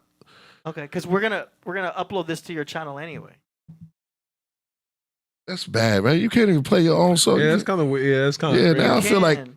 Priest, you're not gonna get in trouble. It just means that video won't be able to be monetized, but you still get paid. I'm gonna do a remix to it. Priest, do a remix. We're fourth at. We gotta get fourth disciple. You still get paid on the back end. Oh yeah. Yeah. So all the YouTube. Let me see something in the chat, man. You got publishing, Priest. All the YouTube royalties come back to you anyway. It just means this video will have to send the royalties through. No, I'm not scared of my own track. I'm scared that they might shut it down. They won't shut it down. They won't shut it down. All right, let's play. We could play all the songs that you have. Well, hold on. Somebody said True Priest. It'll just demonetize the video, but it's not a big deal. Yeah, man, they do. I just don't. We just can't play like. They make so many rules, man. They had us as like almost like they own. See, they lied to us when they gave us those contracts. Yeah. They gave us and they conned us out of tracks. We sold this. We put our names down there, and then they give us a little bit of money for up front, and then they take all of it and keep it themselves. And now we got the internet, and we can control ourselves because they didn't predict that future, but they knew how to scam us when we was young, and we just wanted to make music. Yeah. That's what we was doing. We just wanted to make music, but they came in with the schemes. Now I can't even play. I could do it at a show. This does count towards one of your streams, though. So by us playing it here, I want to talk to David Geffen. It counts as. I want to ask him, did he ever sit down and listen to the Heavy Mental album? Okay. Yeah. Respect. Yeah, but you won't get. Me and David Geffen. I was signed to David Geffen. Yeah. You imagine that? David Geffen doesn't hang with me. Never hung. We never hung out on anything. I was on his label. Never even met him. Yeah. You ever had somebody like that? No. Wait. Oh, like yeah. I never sat down and we just kicked it. like you knew somebody. Yeah, his Michael Jackson friend. I know what you mean. So you want me to play the rest of it, or you You don't want me to play the rest of it? Yeah, David Geffen was Michael Jackson's friend. They hung out, and then something happened. Oh, I'm getting too deep. Yeah. But it's the real. I never met none of these cats. Right. I understand. Yeah. Man. I'm getting angry now. So we playing. I'm starting to think. What you want to do? No, because we are in a conversation about music that we made. That's true. Yeah, that's right. I would get in trouble, probably some weird stuff, or they'll stop that. But it's after 10 years, so the music come back to us. Yeah, that's what I'm saying. Like, you still get credit for this play. This play it goes to channels. It goes through YouTube. Should I play Aurora? Aurora said no. I'm listening to Aurora. And then it goes into their label, and your label counts it as a play. So it says that YouTube played this track. You still get credit for it as a stream. You know what I'm saying? It just would demonetize the video, which is fine because they soup you up. They get the Voss water, take you out to this extravagant restaurant. You sitting there, you're 18 years old. You don't know what they're doing. They come with the paperwork and the lawyer, blah, blah, blah. You're just like, yeah, y'all do the music. Boom, boom, boom. Next thing you know, we own you. But it's still your song, though. It is. Yeah. But they say through the paperwork, I write and they write. Yeah. But the whole thing is we write lyrics. They exploit and then take our stuff and then put it out. You have no right to do that. But then you do because you put the rights. You put the contract together. Yeah. We still upload. Manipulating business is not right. And then if you want, we could wait because we're uploading this. I'm not going to play it. We're uploading this video to your channel anyway, though. You know that, right? I'm sorry, bro. But you know that this video. Yeah, you get paid. You know this video is going to be uploaded to your channel. Somebody just hit me. You still get paid. Yeah, you get paid. You know this. He gets paid off all of us. Sorry, AD, but I'm just sick saying. and tired of being sick and tired. I'm not your slave. Nor we would never was. You know what I'm saying? It's like, come on, man. We go up to these.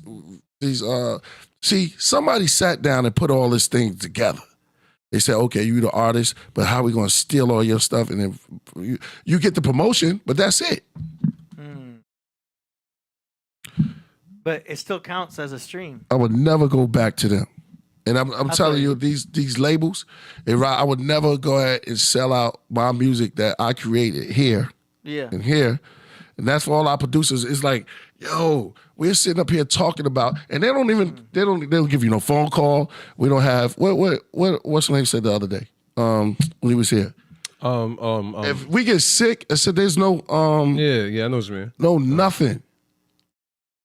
Then you want us to walk around and be hit up like Sam Cooke inside of what's the name? This is incredible. We don't even know what happened to Sam Cooke. But all of a sudden he gets shot inside of a hotel. Whitney Houston was killed in a bathtub while they was partying downstairs. Real talk. Yeah. You know this video is going to be uploaded to your channel though, right? Like we're going to upload this video to your channel. We don't got no channel. What are you talking about? We don't have no channel. They want to own everything. I'm about to unplug it. You're it's part of my new stuff, man. You're a YouTube partner. You're a partner of YouTube. You're good. No, I feel like they're trying to take. You know what? Try to take too much, man. Either way, everyone at home play their own song. Yo, they tried to steal everything. They just try to take everything from the artist and don't leave them with nothing. They don't care. Yeah. Well, I can't play my song in my video because this is going to be uploaded. It's owned by somebody that I never even sat down with. I sat down with the artist, but it was a game. It's all a game. They don't give us nothing but pennies. Then they steal everything, all the art. But you got your publishing though. Yeah, they want to take that too. Well, either way, for folks at home, now I'm going at them. Y'all gonna be able to now, see the whole video on this channel when we upload it. Where's Chuck D at? Hit me up, Leo. So check back on this channel and you'll see the rest of this video. Priest breaks down in a rant. I'm upset. Yeah. Bye. It's all fair. I'm serious. It's all fair. I'm serious. Yeah. All right. No, I get it. I'm smiling to keep from crying. We still on? Yeah, yeah. Come on.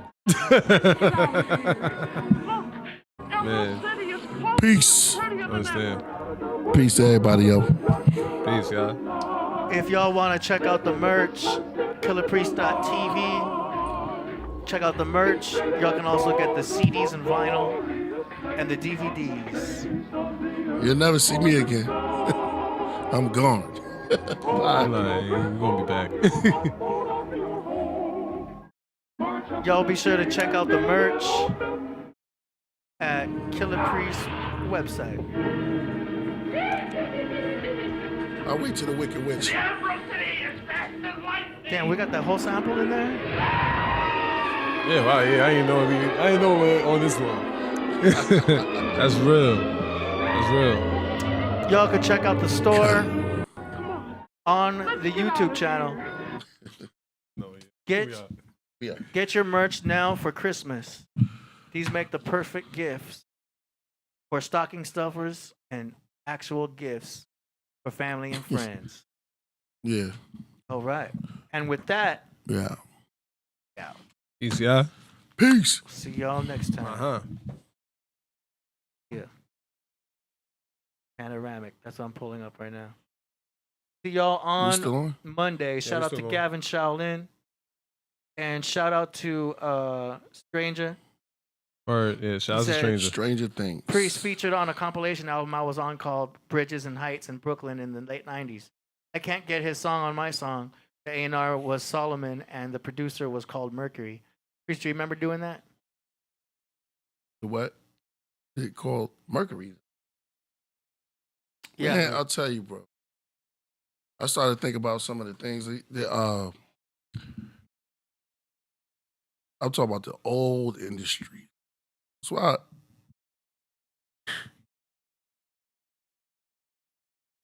Oh, now you got him here.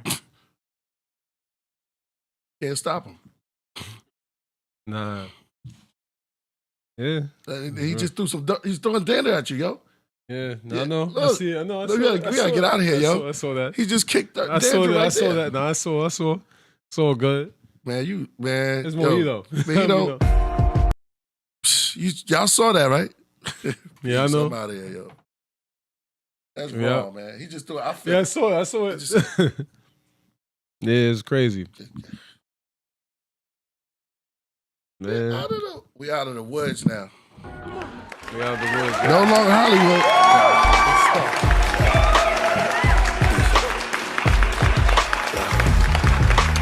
Yeah, play that one. Submitting to the powers of the ages, ascension to the spheres of the ancient realms of the ages, without years or data, alpha and omega, eternal light body, houses the quasar, attended to the feather gathering, around the rings of Saturn, where the kings and queens look African, in the vesica, shaped gate for the messenger, the boundless universes in the plethora, I'm stretching up, initiated in the secrets of the deepness, the resurrector, mental projector. Words appear in burning letters. I wear the technicolor coat on my ghost. Soft energy as I float. Down my memories I see smoke. All planets yield to the mathematics. Organic and inorganic. 613 commandments.